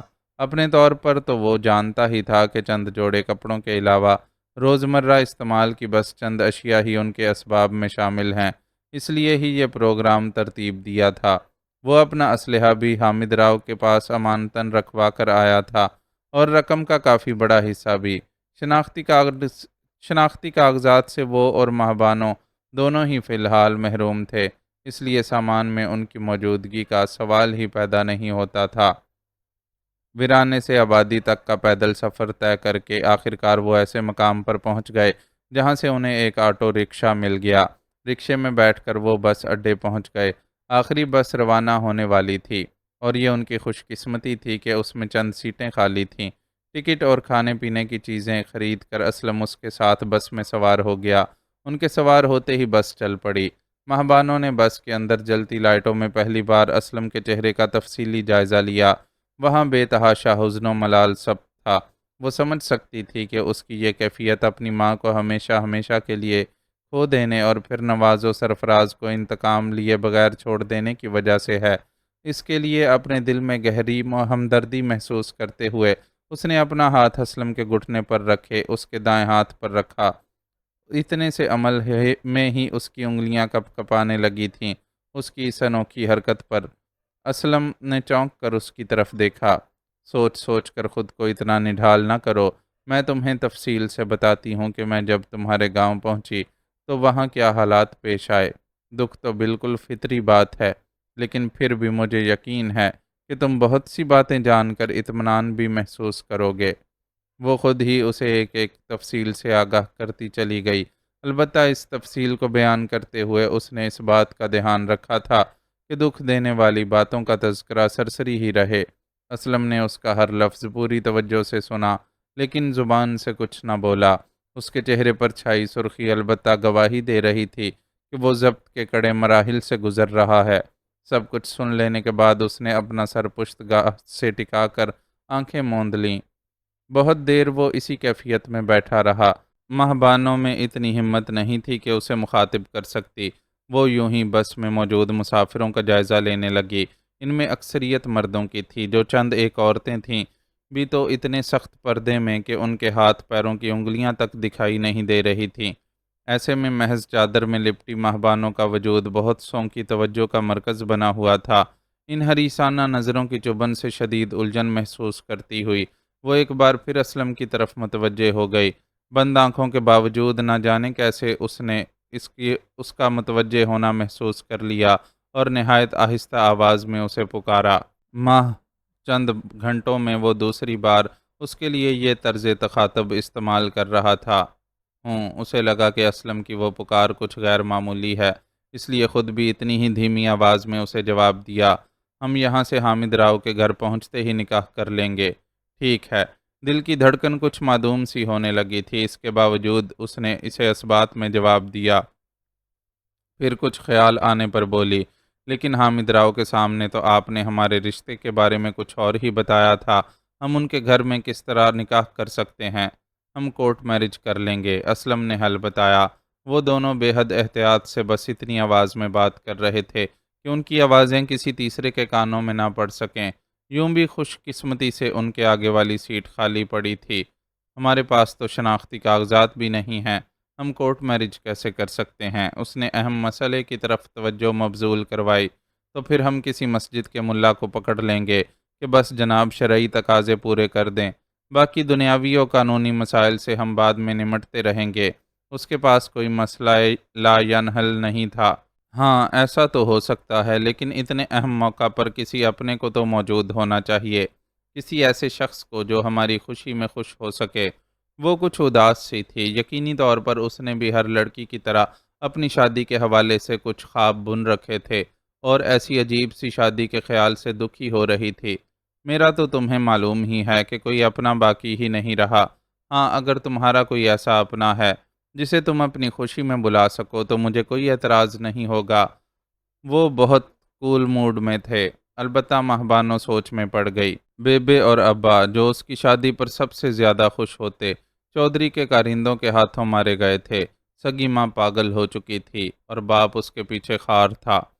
ایک بھائی اور بہن زندگی کی بازی ہار چکے تھے، اور جو ایک بہن بچی تھی وہ بھی اپنے سسرال والوں کی وجہ سے مجبور تھی۔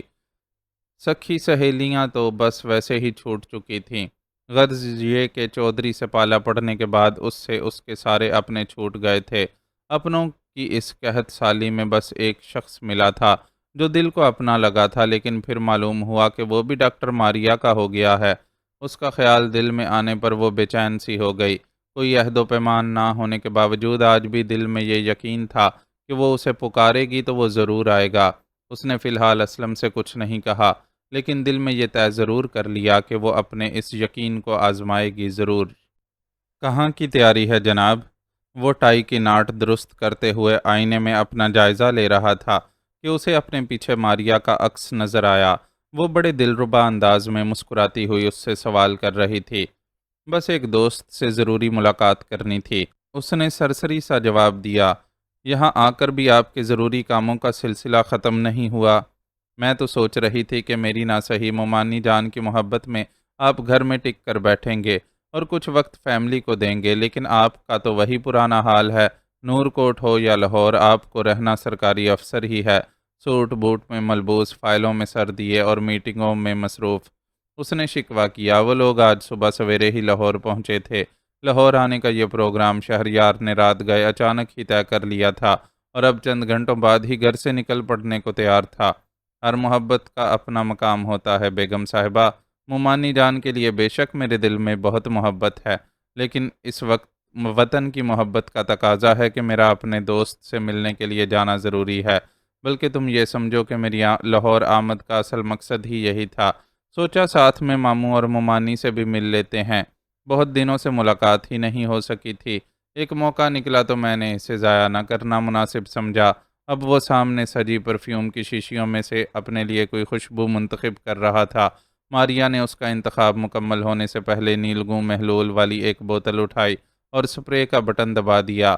اگر آپ کا وہ دوست کوئی فیمیل نہیں ہے تو یہ خوشبو بہت مناسب رہے گی۔ اس کے لہجے اور انداز میں کچھ شوخی تھی۔ دوست فیمیل بھی ہو تو کوئی فرق نہیں پڑتا، ہاں البتہ اگر کوئی گرل فرینڈ ہوتی تو الگ بات تھی۔ اس نے ماریا کی بات کا برا مانے بغیر زومانی لہجے میں جواب دیا، میرے ہوتے ہوئے آپ گرل فرینڈ بنائیں گے؟ اس نے ہلکا سا مکہ شہریار کے بازو پر مارا۔ ابتدائی دنوں کے مقابلے میں ان دونوں کے تعلقات کافی خوشگوار ہو گئے تھے اور وہ ایک دوسرے کے ساتھ خاصی بے تکلفی سے پیش آنے لگے تھے۔ افسوس کہ مجھے تمہارے نہ ہوتے ہوئے بھی کبھی اس کام کی فرصت نہیں مل سکی۔ اس نے چہرے پر خامخواہ کی اداسی طاری کی۔ اب پچھتاوے کیا ہووت جب چڑیاں چگ گئی کھیت۔ جائیے اب جا کر اپنے میل فرینڈ سے ہی ملاقات پر اکتفا کیجیے۔ اس کی اداکاری پر ماریا کو ہنسی آ گئی۔ وہ تو میں جا ہی رہا ہوں، تمہیں دھکے دینے کی کوئی ضرورت نہیں ہے۔ اس نے مصنوعی خفگی دکھائی۔ خواہ کی الزام تراشی مت کیجیے، مجھے معلوم ہے کہ میں نے آپ کو روکنا بھی چاہا تو آپ ہرگز نہیں رکیں گے۔ ماریا نے حقیقت بیان کی تو وہ مسکرا دیا۔ اچھا تو پھر اجازت؟ بالکل اجازت ہے جناب، لیکن آپ کی تیاری میں کچھ کمی سی لگ رہی ہے۔ اس نے شہریار کا تنقیدی جائزہ لیا۔ کیسی کمی؟ ٹائی کے ساتھ ٹائی پن نہیں ہے۔ آپ 1 منٹ رکیں، میں لے کر آتی ہوں۔ پچھلی بار آپ کے لیے خریدی تھی لیکن دینی یاد نہیں رہی۔ وہ لپک کر کمرے سے باہر نکل گئی۔ دوبارہ واپس آئی تو اس کی مٹھی میں کچھ دبا ہوا تھا۔ اس نے ہاتھ بڑھا کر خود ہی وہ پن شہریار کی ٹائی میں لگا دی۔ اس نے آئینے میں جائزہ لیا۔ گٹار کی شکل کی وہ ٹائی پن اپنی بناوٹ کے اعتبار سے اگرچہ خاصی نفیس تھی، لیکن اسے اپنے ذوق سے کافی ہٹ کر کچھ بچگانہ سی لگی۔ مجبوری یہ تھی کہ وہ ماریا کے سامنے اپنی ناپسندیدگی کا اظہار بھی نہیں کر سکتا تھا، چنانچہ جبراً مسکرا کر تھینکس کہتا ہوا باہر نکل گیا۔ پورچ میں اس کی گاڑی کھڑی تھی جسے وہ خود ڈرائیو کر کے لاہور لایا تھا۔ مشابرم خان کے ٹہلی والا سے زخمی حالت میں واپس آنے کی وجہ سے اس نے اسے اتنی لمبی ڈرائیو کے لیے زحمت دینا مناسب نہیں سمجھا اور اسے نور کوٹ میں آرام کے لیے چھوڑ آیا۔ اس وقت بھی اسے خود ہی اپنی گاڑی ڈرائیو کر کے ایک 4 اسٹار ہوٹل جانا تھا جہاں میجر ذیشان سے اس کی ملاقات طے تھی۔ کل رات میجر ذیشان نے ہی اسے فون کر کے یہاں ملاقات کا پروگرام ترتیب دیا تھا۔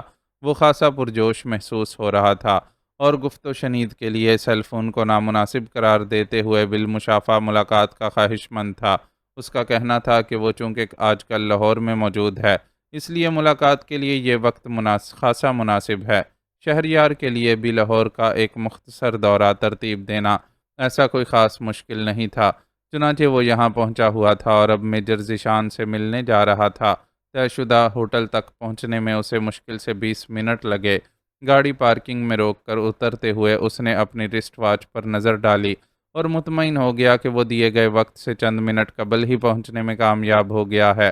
اس نے پارکنگ سے نکلتے ہوئے بچگانہ محسوس ہونے والی ٹائی پن نکال کر کوٹ کی جیب میں ڈال لی۔ ہوٹل کے ڈائننگ ہال میں پہنچ کر اسے پہلی تفصیلی نظر میں ہی میجر ذیشان ایک میز پر دکھائی دیا۔ پابندی وقت وہاں بھی عروج پر تھی۔ بہت اچھا لگا تمہیں یہاں دیکھ کر۔ سلام دعا سے فارغ ہو کر اس نے میجر ذیشان سے بے تکلفی سے کہا، یہ بات پہلے ہی طے کر چکے تھے کہ آپ جناب کا تکلف ترک کر کے ایک دوسرے سے دوستوں کی طرح بات کریں گے تاکہ ساتھ مل کر کام کرنے میں زیادہ آسانی رہے۔ اچھا تو مجھے بھی لگا تمہارے شہر میں آنا۔ وہ جانتا تھا کہ شہریار اصل میں لاہور کا رہائشی ہے جو ملازمت کے سلسلے میں نور کوٹ میں مقیم ہے، اس لیے خوش دلی سے مسکراتا ہوا بولا، پھر اپنی بات کو مزید آگے بڑھایا، مجھے یقین ہے کہ تمہیں مجھے دیکھنے سے زیادہ اس خوشخبری کو سن کر زیادہ خوشی ہوگی جو میں تمہارے لیے لایا ہوں۔ یعنی میں نے تمہیں جو اسپیشل فورس کے قیام کے سلسلے میں مشورہ دیا تھا، اس میں کوئی پیش رفت ہوئی ہے؟ اس نے دبے دبے جوش سے کہتے ہوئے فوراً اندازہ لگایا۔ نہیں، میجر ذیشان نے اطمینان سے انکار کیا۔ تو پھر کیا خوشخبری ہو سکتی ہے؟ وہ الجھا کہ اس نے تو یہی کام اس کے ذمہ لگایا تھا۔ مایوس ہونے کی ضرورت نہیں ہے، تم جو چاہتے تھے وہ میرے یا تمہارے کچھ کہنے سے قبل پہلے ہی ہو چکا ہے۔ ہمارے لیے یہ ایک خوش آئند بات ہے کہ ہمارے بڑوں میں ابھی تک کچھ ایسے لوگ باقی ہیں جو اس وطن اور اپنے ہم وطنوں سے محبت کرتے ہیں۔ یہ کارنامہ ایسے ہی کچھ گنے چنے کرنلوں اور جنرلوں نے مل کر انجام دیا ہے۔ وہ خود تفصیل سنانے کے لیے بے چین تھا، لیکن ویٹر کو قریب آتے دیکھ کر اسے اپنی گفتگو کا سلسلہ روکنا پڑا۔ اسے آرڈر نوٹ کروانے کے بعد انہوں نے ٹوٹا ہوا گفتگو کا سلسلہ دوبارہ جوڑ لیا۔ میں تمہاری دی ہوئی تجویز پر بات کرنے کے لیے موقع کی تلاش میں ہی تھا کہ ایک دن کرنل صاحب نے فوج سے میرا استعفیٰ طلب کر کے حیران کر دیا۔ میں ان کے اس مطالبے پر ہکا بکا رہ گیا، لیکن جب انہوں نے وجہ بتائی تو میں نے بخوشی اپنا استعفیٰ ان کے حوالے کر دیا۔ یعنی اب تم پاکستان آرمی میں نہیں ہو؟ اسے صدمہ سا ہوا۔ ظاہراً، ورنہ آج بھی اپنے وطن کا ایک سپاہی ہوں۔ میجر ذیشان اطمینان سے مسکرایا۔ اصل قصہ کیا ہے؟ فوراً بیان کرو۔ اس نے عجلت دکھائی۔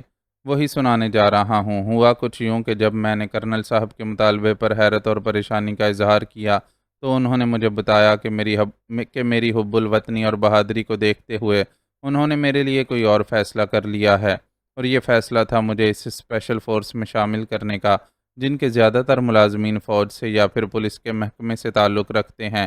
کچھ سویلینز بھی ہیں، لیکن ان سے زیادہ حساس نوعیت کے کام نہیں لیے جاتے۔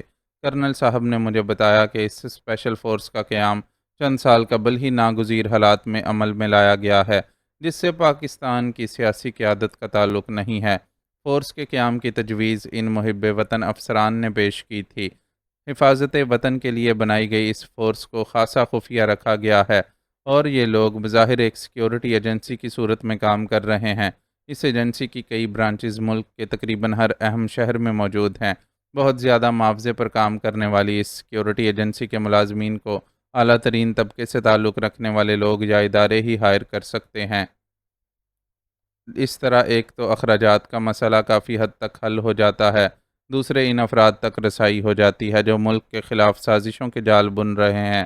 ہر برانچ میں مختلف درجوں کی صلاحیتیں رکھنے والے افراد کام کر رہے ہیں۔ کہاں کس کی ڈیوٹی لگانی ہے یہ ضرورت دیکھ کر طے کیا جاتا ہے۔ کسی وزیر، سفیر وغیرہ نے خدمات طلب کی ہوں تو اعلیٰ صلاحیتیں رکھنے والے افراد کا انتخاب ہوتا ہے جو اپنے ظاہری فرائض انجام دینے کے ساتھ ساتھ اہم معاملات پر بھی نظر رکھ سکیں۔ کچھ وہ افراد ہیں جنہیں فورس کے اندرونی معاملات سے باخبر نہیں رکھا جاتا، اور وہ خود کو حقیقتاً صرف سیکیورٹی گارڈ ہی سمجھتے ہیں۔ البتہ ان کا انچارج ان سے روزانہ کی بنیاد پر رپورٹ لیتا رہتا ہے۔ ہر جگہ متعین گارڈز کو شفٹ تبدیل ہونے کے بعد پہلے دفتر آ کر تحریری رپورٹ جمع کروانی ہوتی ہے، پھر ہی اس کا ڈیوٹی ٹائم ختم ہوتا ہے۔ چونکہ ہماری ایجنسی میں باقی تمام جگہوں کے مقابلے میں بھاری تنخواہیں دی جاتی ہیں، اس لیے کوئی اس ٹف روٹین پر اعتراض بھی نہیں کرتا۔ میجر ذیشان نے جو تفصیلات بتائیں انہیں سن کر اس کی آنکھوں میں تحسین کے جذبات ابھر آئے، لیکن زبان سے فوری طور پر اس لیے اظہار نہ کر سکا کہ ان کی ٹیبل پر دیا گیا آرڈر سرو ہو رہا تھا۔ ویٹر آرڈر سرو کر کے مؤدبانہ ایک طرف کھڑا ہوا تو ذیشان نے اسے ہاتھ سے جانے کا اشارہ کر دیا۔ یہ سب تو بہت زبردست ہے۔ میں نہیں سوچ سکتا تھا کہ ہمارے ملک میں بھی ایسے درد مند لوگ اعلیٰ عہدوں پر فائز ہیں جو اس ملک کی سلامتی کے لیے سوچتے ہیں، ورنہ یہاں تو جو جتنا بڑا افسر ہے اتنا ہی بڑا سپر پاور کا غلام ہے۔ میں بھی کچھ اسی طرح کی سوچ رکھتا تھا، لیکن سی ایف پی کے وجود نے ہر شکوہ دور کر دیا۔ میں سوچنے پر مجبور ہو گیا ہوں کہ ابھی چند محب وطن افراد عوام کے علاوہ خاص میں بھی موجود ہیں۔ اس لیے تو ہمارا وطن اب تک قائم ہے۔ میجر ذیشان نے اس کی تائید میں اپنے خیالات کا اظہار کیا۔ اور انشاءاللہ تا قیامت رہے گا، اس نے فوراً ٹکڑا لگایا۔ انشاءاللہ۔ چمچہ منہ کی طرف لے جاتے ہوئے میجر ذیشان نے بھی کہا، تمہارا تقرر کس شہر میں ہوا ہے؟ شہریار نے بھی کھانے سے انصاف کرتے ہوئے سوال کیا۔ اس وقت وہ خود کو جتنا ریلیکس محسوس کر رہا تھا اسے لفظوں میں بیان نہیں کر سکتا تھا۔ یہیں لاہور میں، ابھی کل ہی تو میں نے آفس جوائن کیا ہے۔ میرے ذمہ دن بھر جمع ہونے والی رپورٹس میں سے اہم رپورٹوں کو پڑھنا اور ضرورت کے مطابق احکامات جاری کرنا ہے۔ کوئی بڑا معاملہ ہو تو مجھے اپنے سینئر کو اطلاع دینی ہوگی، اس نے بتایا۔ ویری گڈ، مجھے امید ہے کہ اپنے اس عہدے پر کام کرتے ہوئے تم میری بھی خاطر خواہ مدد کر سکو گے۔ شہریار نے امید ظاہر کی۔ شور، میرے آدمی ہر طرح سے ٹرینڈ ہیں۔ خاموش نگرانی سے لے کر مار دھاڑ تک ان سے ہر کام لیا جا سکتا ہے۔ کرنل صاحب سے تمہارا تعارف تو ہے ہی، میں خود بھی ان سے سرسری تذکرہ کر چکا ہوں۔ اپنے ذاتی اختیارات سے ہٹ کر اگر کوئی بڑا معاملہ پیش آیا تو میں ان سے باقاعدہ اجازت بھی لے سکتا ہوں۔ تم بے فکر ہو کر جو کرنا چاہتے ہو کرو۔ پاکستان کی حفاظت کی خاطر تمہیں سی ایف پی کی بھرپور حمایت حاصل رہے گی۔ ذیشان نے اسے تسلی دی۔ سی ایف پی، اس سیکیورٹی ایجنسی کا نام میرا سنا ہوا تو ہے، لیکن یہ حروف کس کا مخفف ہیں یہ معلوم نہیں۔ سی ایف پی کا مطلب ہے کیئر فار پاکستان۔ اس لیے جو شخص بھی پاکستان کی کیئر کرتا ہو ہم اس کا ساتھ دینے کے لیے بھی تیار ہیں۔ آج میجر ذیشان کی گفتگو کا ڈھنگ ہی نرالا تھا، وہ پہلے سے کہیں زیادہ پر اعتماد لگ رہا تھا۔ اس طرف آ جانے سے تم آشیش کمار والے معاملے سے الگ ہو گئے ہو۔ میں اس شخص کو کسی صورت نہیں بھول سکتا کیونکہ وہ مجھے ان لوگوں تک پہنچا سکتا ہے جو ملک و قوم کے ہی نہیں میرے ذاتی مجرم ہیں۔ میرا کوئی دن ایسا نہیں گزرتا جب مجھے سجاد بھائی اور شینا کے کفن میں لپٹے ہوئے وجود یاد نہ آتے ہوں۔ وہ جذباتی ہونے لگا۔ ریلیکس یار، مجھے تمہارے جذبات کا احساس ہے اور تم بے فکر ہو جاؤ۔ مجھے آشیش والے معاملے سے الگ نہیں کیا گیا ہے، بلکہ اسی معاملے کی وجہ سے میں سی ایف پی میں شامل ہوا ہوں۔ آشیش سے ہمیں جو کلوز ملے ہیں انہی پر کام کرنے کے لیے مجھے لاہور بھیجا گیا ہے۔ کراچی والی برانچ میں بھی اس معاملے پر کام ہو رہا ہے، بلکہ الرٹ تو ساری ہی برانچز کو کیا گیا ہے، لیکن ورما اور پانڈے وغیرہ کی زیادہ تر موومنٹ چونکہ ان دونوں شہروں میں دیکھی گئی ہیں، اس لیے یہاں خاص طور پر کام کیا جا رہا ہے۔ ذیشان نے اسے تسلی دی تو اسے کچھ اطمینان حاصل ہوا۔ تھینک یو، یہ تم نے مجھے ایک اور اچھی اطلاع دی ہے۔ اس معاملے میں جو بھی پیش رفت ہو تم مجھے اس سے باخبر رکھنا۔ بالکل تمہیں کہنے کی کچھ ضرورت نہیں ہے۔ ذیشان نے یقین دہانی کروائی اور پھر کچھ چونکتے ہوئے بولا، ارے ہاں، یاد آیا، مجھے تمہارے چودھری صاحب کے بارے میں بھی ایک خبر دینی تھی۔ ویسے تو خیر ایسی خاص نہیں ہے اور شاید مجھ تک بھی نہ پہنچتی اگر تسلسل سے چودھری افتخار کا نام میرے لوگوں کے سامنے نہ آتا۔ آج صبح ہی مجھے اس بارے میں بتایا گیا ہے۔ چودھری صاحب نے اپنے لاہور میں موجود کارخانے کے لیے ہماری سیکیورٹی ایجنسی سے خدمات حاصل کی ہیں۔ ان کا موقف ہے کہ پچھلے دنوں اپنے کارخانے میں لگنے والی آگ کے سلسلے میں وہ تشویش کا شکار ہیں کہ کہیں یہ کسی دشمن کی کارروائی نہ ہو، اس لیے وہاں تربیت یافتہ گارڈز رکھنا چاہتے ہیں۔ ظاہری طور پر یہ ایک عام سا معاملہ تھا، اس لیے میرے ماتحت نے وہاں عام گارڈز کی ڈیوٹی لگا دی، لیکن دوسری طرف کچھ ایسے چھوٹے تاجروں سے بھی چودھری کے ضبط کی خبریں ملی ہیں جن کا ریکارڈ کچھ اچھا نہیں ہے۔ یہ وہ تاجر ہیں جو اسمگل شدہ کپڑے، الیکٹرانکس آئٹمز اور خشک میوہ جات سے لے کر اسلحے تک سب کچھ فروخت کرتے ہیں۔ چودھری کا سابقہ ریکارڈ جیسا ہے، اس کی روشنی میں اس کا اس طرح کے بے ایمان تاجروں سے ربط ضبط سمجھ تو آتا ہے، لیکن فی الحال یہ معلوم نہیں ہو سکا کہ وہ کس چکر میں ہے۔ اس شخص کی ہوس کا پیٹ کسی صورت نہیں بھرتا۔ کہنے کو تو اللہ نے بے تحاشا دولت سے نوازا ہے، لیکن وہ پھر بھی حرام راستوں سے کمانے کی فکر میں لگا رہتا ہے۔ اب بھی کسی کالے دھندے کے چکر میں ہوگا۔ معاملہ سامنے آئے تو تم خود نمٹ لینا، اس نے چودھری کے ذکر پر بیزاری کا اظہار کرتے ہوئے کہا۔ تو ذیشان نے اس بات میں سر ہلا دیا۔ اس کے بعد بھی وہ کھانے کے ساتھ ساتھ کئی موضوعات پر گفتگو کرتے رہے۔ یہ سلسلہ تھما تو انہیں احساس ہوا کہ 2-2.5 گھنٹے گزر چکے ہیں۔ دونوں ایک دوسرے سے الوداعی مصافحہ کر کے رخصت ہو گئے۔ شہریار نے اپنی گاڑی پارکنگ سے نکالی ہی تھی کہ اس کا موبائل بجنے لگا۔ اس نے موبائل نکال کر اسکرین پر آتا نمبر چیک کیا تو بالکل اجنبی نمبر دیکھ کر چونک پڑا۔ اس کا یہ موبائل نمبر چند بہت ہی خاص لوگوں کے پاس تھا۔ اس لیے اس نمبر پر کسی اجنبی نمبر سے کال آنا اچنبے کی بات تھی۔ حیرت کے باوجود اس نے کچھ سوچتے ہوئے کال وصول کرنے کا فیصلہ کر لیا۔ السلام علیکم اے سی صاحب، میں مہبانو بول رہی ہوں۔ دوسری طرف سے سنائی دینے والی آواز نے اسے ہلا کر رکھ دیا اور اسٹیئرنگ وہیل پر اس کا ہاتھ بہک سا گیا۔ کیا ہوا سر، آپ کچھ بول کیوں نہیں رہے؟ آپ کو میری آواز آ رہی ہے نا؟ اس کی خاموشی پر وہ تشویش سے پوچھنے لگی۔ تم کہاں ہو مہبانو، کہاں چلی گئی تھی تم؟ مجھے اپنا پتہ بتاؤ، اس نے خود کو سنبھالتے ہوئے مہبانو سے کہا۔ میں یہیں لاہور میں ہوں سر، لیکن فی الحال آپ کو اپنا کوئی پتہ نہیں بتا سکتی۔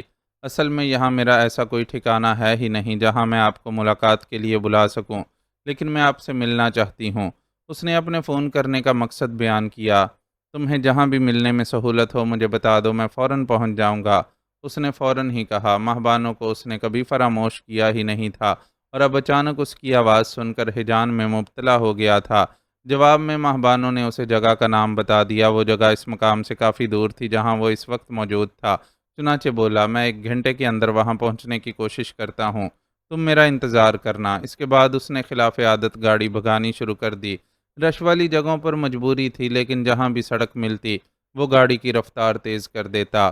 اس مارم ماری کا نتیجہ یہ نکلا کہ وہ حسب وعدہ اس فاسٹ فوڈ ریسٹورنٹ تک 50 منٹ میں پہنچنے میں کامیاب ہو گیا، جس کا پتہ مہبانو نے اسے بتایا تھا۔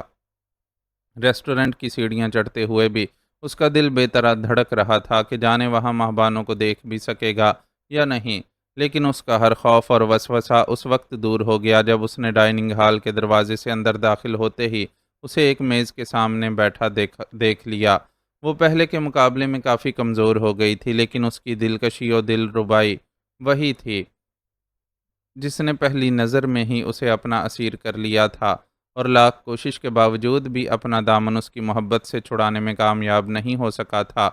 کیسی ہو مہبانو؟ اس کے مقابل بیٹھتے ہوئے اس نے آہستہ سے سوال کیا۔ زندگی کے طوفانوں سے نمٹتی ابھی تک جی رہی ہوں، کب کوئی موج غرق کر دے نہیں معلوم۔ آپ اپنی سنائیں، کس حال میں ہیں؟ بیگم صاحبہ تو ٹھیک ہے نا؟ اس نے حزنیہ مسکراہٹ کے ساتھ اس سے پوچھا تو وہ چونک گیا۔ اچھے خاصے طویل عرصے تک منظر سے غائب رہنے کے باوجود وہ اس کی شادی سے واقف تھی۔ یہ ایک اچنبے کی بات تھی۔ سب ٹھیک ہے، تم اپنا احوال سناؤ۔ مجھے تمہارے بارے میں جو آخری اطلاع ملی تھی وہ یہ تھی کہ تمہیں ٹہلی والا نام کے کسی گاؤں میں دیکھا گیا تھا، لیکن اس سے پہلے بھی یقیناً بہت کچھ پیش آیا ہوگا۔ کراچی کے ہاسٹل سے اغوا ہونے کے بعد جنگل میں ڈاکوؤں کے ڈیرے تک پہنچنے سے لے کر ٹہلی والا اور پھر یہاں لاہور تک کا سفر آسان تو نہ ہوگا۔ میں اس سارے سفر کا احوال جاننا چاہتا ہوں۔ اس نے حکم دیا، اور مہبانوں کے لیے اس کے حکم سے سرتابی ممکن نہیں تھی۔ وہ اسے سب کچھ سناتی چلی گئی۔ اس آپ بیتی میں اسلم کا ذکر کرنا ناگزیر تھا، لیکن وہ فوری طور پر یہ بتانے کی ہمت نہیں کر سکی کہ وہ اسلم سے شادی کا وعدہ کر کے اس کے ساتھ جنگل سے فرار ہوئی تھی۔ تمہاری سہیلی راحیلہ کے ڈاکٹر بھائی پر مجھے بھی شبہ ہو گیا تھا کہ ہو نہ ہو اسی شخص نے چودھری کو تمہارے بارے میں اطلاع دی ہے۔ میں نے اس کے بارے میں کافی چھان بین بھی کروائی تھی، جس کے نتیجے میں یہ معلوم ہوا تھا کہ وہ شخص خوبصورت اور نوجوان لڑکیوں کے بیوپار میں بھی ملوث ہے، لیکن بدقسمتی سے ہمارے اس تک پہنچنے سے پہلے ہی وہ ملک سے نکلنے میں کامیاب ہو گیا۔ پیچھے اس کی بہن ملی تھی، لیکن وہ خود اپنے بھائی کی اصلیت کھلنے پر حیران پریشان تھی، اس لیے میں نے اس کی چھوٹی موٹی خطائیں معاف کر دیں۔ اچھا کیا، راحیلہ تو بس ایک سبب تھی، میرے نصیب نے مجھے جہاں لے جانا تھا وہاں لے جا کر رہا۔ اس کے انداز گفتگو سے شہریار کو ایسا لگ رہا تھا کہ وہ مختصر دورانیے میں ہی اپنی عمر کے کئی سال طے کر گئی ہے۔ اب بھی یقیناً تم اسلم کے ساتھ ہی کہیں رہ رہی ہو، اسی لیے اس کی گرفتاری کے ڈر سے مجھے اپنی رہائش گاہ کا پتہ نہیں بتایا۔ اس نے مہبانوں سے ایک نازک سوال کیا۔ آپ کا اندازہ کافی حد تک درست ہے، اس نے انکار نہیں کیا۔ اسلم اور میں ایک ہی جگہ ٹھہرے ہوئے ہیں، لیکن ایسے مسائل سے دوچار ہیں جن کے حل کے لیے اپنے میزبانوں سے مدد نہیں لے سکتے۔ اس سلسلے میں ہمیں آپ کی مدد درکار ہے، اور اسی لیے میں نے آپ کو فون کیا ہے۔ اس نے صاف گوئی کا مظاہرہ کیا۔ کیسی مدد چاہیے؟ شہریار نے یہ پوچھتے ہوئے اس کے چہرے کو غور سے دیکھا۔ اس میں کوئی بہت بڑی تبدیلی آ گئی تھی، کوئی ایسی تبدیلی جس کی وجہ سے وہ اس سے نظریں بھی نہیں ملا پا رہی تھی۔ میں اور اسلم شادی کرنا چاہتے ہیں، لیکن ہمارے پاس شناختی کاغذات نہیں ہیں۔ آپ ہمیں وہ کاغذات بنوا کر دیں گے۔ آخر کار اس نے دھماکہ کر ہی دیا۔ تم ایک ڈاکو سے شادی کرنا چاہتی ہو؟ وہ حیران ہوا۔ میرے لیے وہ میری عزت کا محافظ پہلے ہے، ڈاکو بعد میں۔ ویسے بھی وہ اپنی مرضی سے ڈاکو نہیں بنا تھا، اسے حالات نے مجبور کر دیا تھا، اور اب وہ اپنی اسی زندگی کو ترک کرنا چاہتا ہے تو میں اس کا ساتھ دینا چاہتی ہوں۔ اس نے اسپاٹ لہجے میں شہریار کو جواب دیا۔ انسانی ہمدردی اچھی چیز ہے، لیکن تم اپنی زندگی کیوں داؤ پر لگا رہی ہو؟ وہ شخص قانون کو مطلوب ہے، جلد یا بدیر گرفتار ہو جائے گا، پھر تمہارا مستقبل کیا ہوگا؟ اسے گمان ہوا کہ ماہ بانو اپنی ہمدرد فطرت کی وجہ سے اسلم سے شادی کرنا چاہتی ہے، اس لیے اسے اس کے فیصلے کے مضمرات سے آگاہ کرنے لگا۔ آپ کو غلط فہمی ہوئی ہے سر، میں ہمدردی میں اسلم سے شادی نہیں کر رہی ہوں۔ میں اس لیے اس کا ساتھ قبول کر رہی ہوں کہ وہ اس دنیا کا واحد شخص ہے جو دل کی گہرائیوں سے مجھے چاہتا ہے، اور مجھے میری تمام تر خامیوں اور مسائل کے ساتھ قبول کرنے کا ارادہ رکھتا ہے۔ بڑی بے دردی سے اسپاٹ لہجے میں یہ جملے ادا کرتے ہوئے اسے اندازہ بھی نہیں تھا کہ شہریار کو اس کی بات سے کتنی تکلیف پہنچ رہی ہے، لیکن وہ کوئی اعتراض بھی نہیں کر سکتا تھا۔ اس کا کہنا بھی ایک طرح سے درست ہی تھا۔ وہ اسے چاہنے کے باوجود اپنانے کا فیصلہ بروقت اسی لیے تو نہیں کر پایا تھا کہ وہ عمر، تعلیم اور سماجی رتبے کے اعتبار سے اسے خود سے کافی پیچھے معلوم ہوئی تھی۔ اس کے احساسات سے بے خبر ماہبانو کہتی جا رہی تھی۔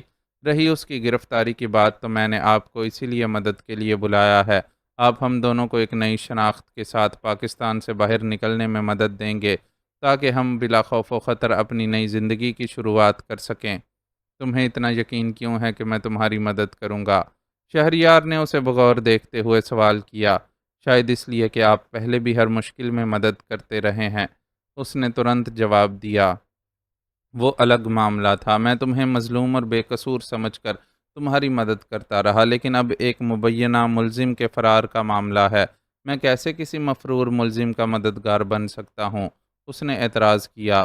آپ کو ایسا کرنا پڑے گا کیونکہ یہ دو زندگیوں کا سوال ہے۔ اسلم اور میں دونوں حالات کے ستائے ہوئے ہیں، ایک دوسرے کا ساتھ اور آپ کا تعاون ہمارے مستقبل کو محفوظ کر دے گا۔ ہم محفوظ و مامون ہو گئے تو شاید کبھی اس دنیا میں کوئی کارآمد کردار بھی ادا کر سکیں۔ اسلم کو جیل کی سلاخوں کے پیچھے بھیج کر بہرحال آپ کوئی کارنامہ انجام نہیں دیں گے۔ وہ بہت ٹھہرے ہوئے لہجے میں مضبوطی سے بات کر رہی تھی۔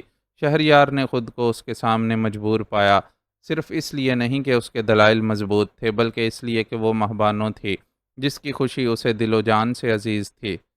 ٹھیک ہے، میں تمہارا یہ کام کر دوں گا۔ اس کے علاوہ اور کچھ وہ ہتھیار ڈال رہا تھا، لیکن لہجہ اسپاٹ اور کٹھور تھا۔ ہاں، ایک کام اور ہے، اس نے کہا، اور پھر پل بھر کے توقف سے بولی۔ آپ کو میرے نکاح میں شریک ہونا ہوگا۔ میں چاہتی ہوں کہ میرا کوئی تو اپنا اس موقع پر میرے پاس موجود ہو۔ نہ چاہنے کے باوجود اس کی آنکھوں سے دو آنسو نکل کر رخساروں پر بہہ گئے۔ اسے کیسے بتاتی کہ وہ اس کے دل کو کتنا اچھا لگتا ہے۔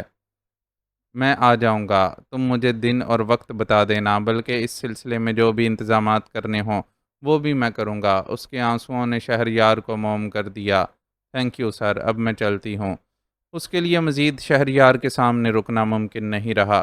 شہریار نے بھی اسے نہیں روکا، نہ ہی اس کے جانے کے بعد فوراً اپنی جگہ سے اٹھا، یہاں تک کہ اس کا پیچھا کر کے یہ بھی جاننے کی کوشش نہیں کی کہ وہ کہاں رہ رہی ہے۔ اتنے عرصے بعد ماہبانوں کے ملنے کی ساری خوشی اس کے تازہ فیصلے نے برباد کر دی تھی۔ وہ خود غرض نہیں تھا کہ ماہبانوں کی خوشیوں کی راہ میں حائل ہونے کی کوشش کرتا، لیکن اسے صاف محسوس ہو رہا تھا کہ اس نے اپنی زندگی کا اتنا بڑا فیصلہ حالات کے گرداب سے نکلنے کی خواہش میں کر ڈالا ہے، لیکن اسے ڈر تھا کہ کہیں وہ کسی اور گرداب میں نہ پھنس جائے۔ وہ اسے اس کے فیصلے سے باز بھی نہیں رکھ سکتا تھا، کیونکہ اس نے محسوس کر لیا تھا کہ وہ اپنے فیصلے میں اٹل تھی۔ اب اسے صرف اس کی مدد کرنی تھی، اور ساتھ ہی یہ دعا بھی کہ وہ خوش رہے۔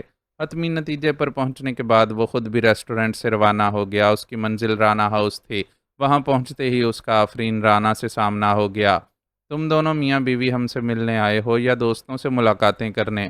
اسے دیکھتے ہی انہوں نے پیار بھرا شکوہ کیا۔ ماریا بھی کہیں گئی ہوئی ہے کیا؟ ان کے جملے سے اندازہ لگاتے ہوئے اس نے استفسار کیا۔ ہاں، اسے بھی اپنی کسی فرینڈ سے ملنے جانا تھا۔ مریم کی گاڑی لے کر گئی ہے، میں نے کہا تھا کہ ڈرائیور کے ساتھ چلی جاؤ، لیکن اس نے کہا کہ میں خود ہی ڈرائیو کر لوں گی۔ انہوں نے اسے تفصیلات سے آگاہ کیا۔ پہلے وہ لاہور میں ہی تو رہتی تھی، ظاہر ہے یہاں اس کی دوستیں بھی ہوں گی۔ اچھا ہے ملنے چلی گئی، تھوڑی دیر میں آ جائے گی، تب تک میں آپ کو کمپنی دے دیتا ہوں۔ حقیقتاً اس وقت وہ مکمل تنہائی کا خواہش مند تھا، لیکن اسے اس بات کا بھی احساس تھا کہ سجاد اور شینا کے انتقال کے بعد وہ بہت زیادہ تنہائی کا شکار ہو گئی ہیں، اور اب واحد اس کی ذات ہی ہے جس سے انہوں نے اپنی بچی کھچی خوشیاں اور خواہشیں وابستہ کر رکھی ہیں۔ اس لیے اپنے احساسات کو پس پشت ڈال کر ان کے ساتھ وقت گزارنے کا فیصلہ کر لیا۔ ارے نہیں بیٹا، میں تم سے شکایت نہیں کر رہی تھی، بس ایسے ہی مذاق میں کہہ دیا تھا، تم جاؤ، جا کر آرام کرو۔ وہ اس سے ماں جیسی محبت کرتی تھیں، پھر یہ کیسے ممکن تھا کہ ان سے اس کے دل کی خواہش چھپی رہ جاتی۔ انہوں نے فوراً ہی اسے اپنی طرف سے ریلیکس کر دیا۔ آرام بھی کر لوں گا، پہلے آپ چائے تو بنوائیں، ساتھ بیٹھ کر ایک ایک پیالی چائے پیتے ہیں، پھر آرام بھی ہو جائے گا۔ وہ وہیں لاؤنج میں ہی ایک صوفے پر براجمان ہو گیا۔ وہ اگر اس کے لیے ممتا کے جذبات رکھتی تھیں تو خود وہ بھی انہیں سگی ماں سے بڑھ کر ہی درجہ دیتا تھا کہ مائیں تو سب ہی اپنی اولاد سے پیار کرتی ہیں، لیکن آفرین رانا وہ ہستی تھیں جنہوں نے اسے بچپن میں اس کے والدین کی حادثاتی موت کے بعد بے پناہ محبت اور شفقت سے نوازا تھا۔ ان کے لیے اگر اسے اپنی طبیعت پر تھوڑی دیر جبر کرنا پڑتا تو بھی گوارا تھا۔ ٹھیک ہے، جیسے ہی تمہاری مرضی۔ وہ کھل اٹھیں اور خوشی خوشی ملازم کو بلا کر چائے کا آرڈر دے دیا۔ اس کے بعد ان کے درمیان گفتگو کا سلسلہ شروع ہو گیا۔ ان کے پاس بہت سے موضوعات تھے، خصوصاً وہ لیاقت رانا کی بیماری اور مریم کی تنہائی کی طرف سے بہت فکر مند تھیں۔ خود وہ بھی ان دونوں کے لیے دل میں کڑتا رہتا تھا، لیکن انہیں تسلیاں اور دلاسے دیتا رہا۔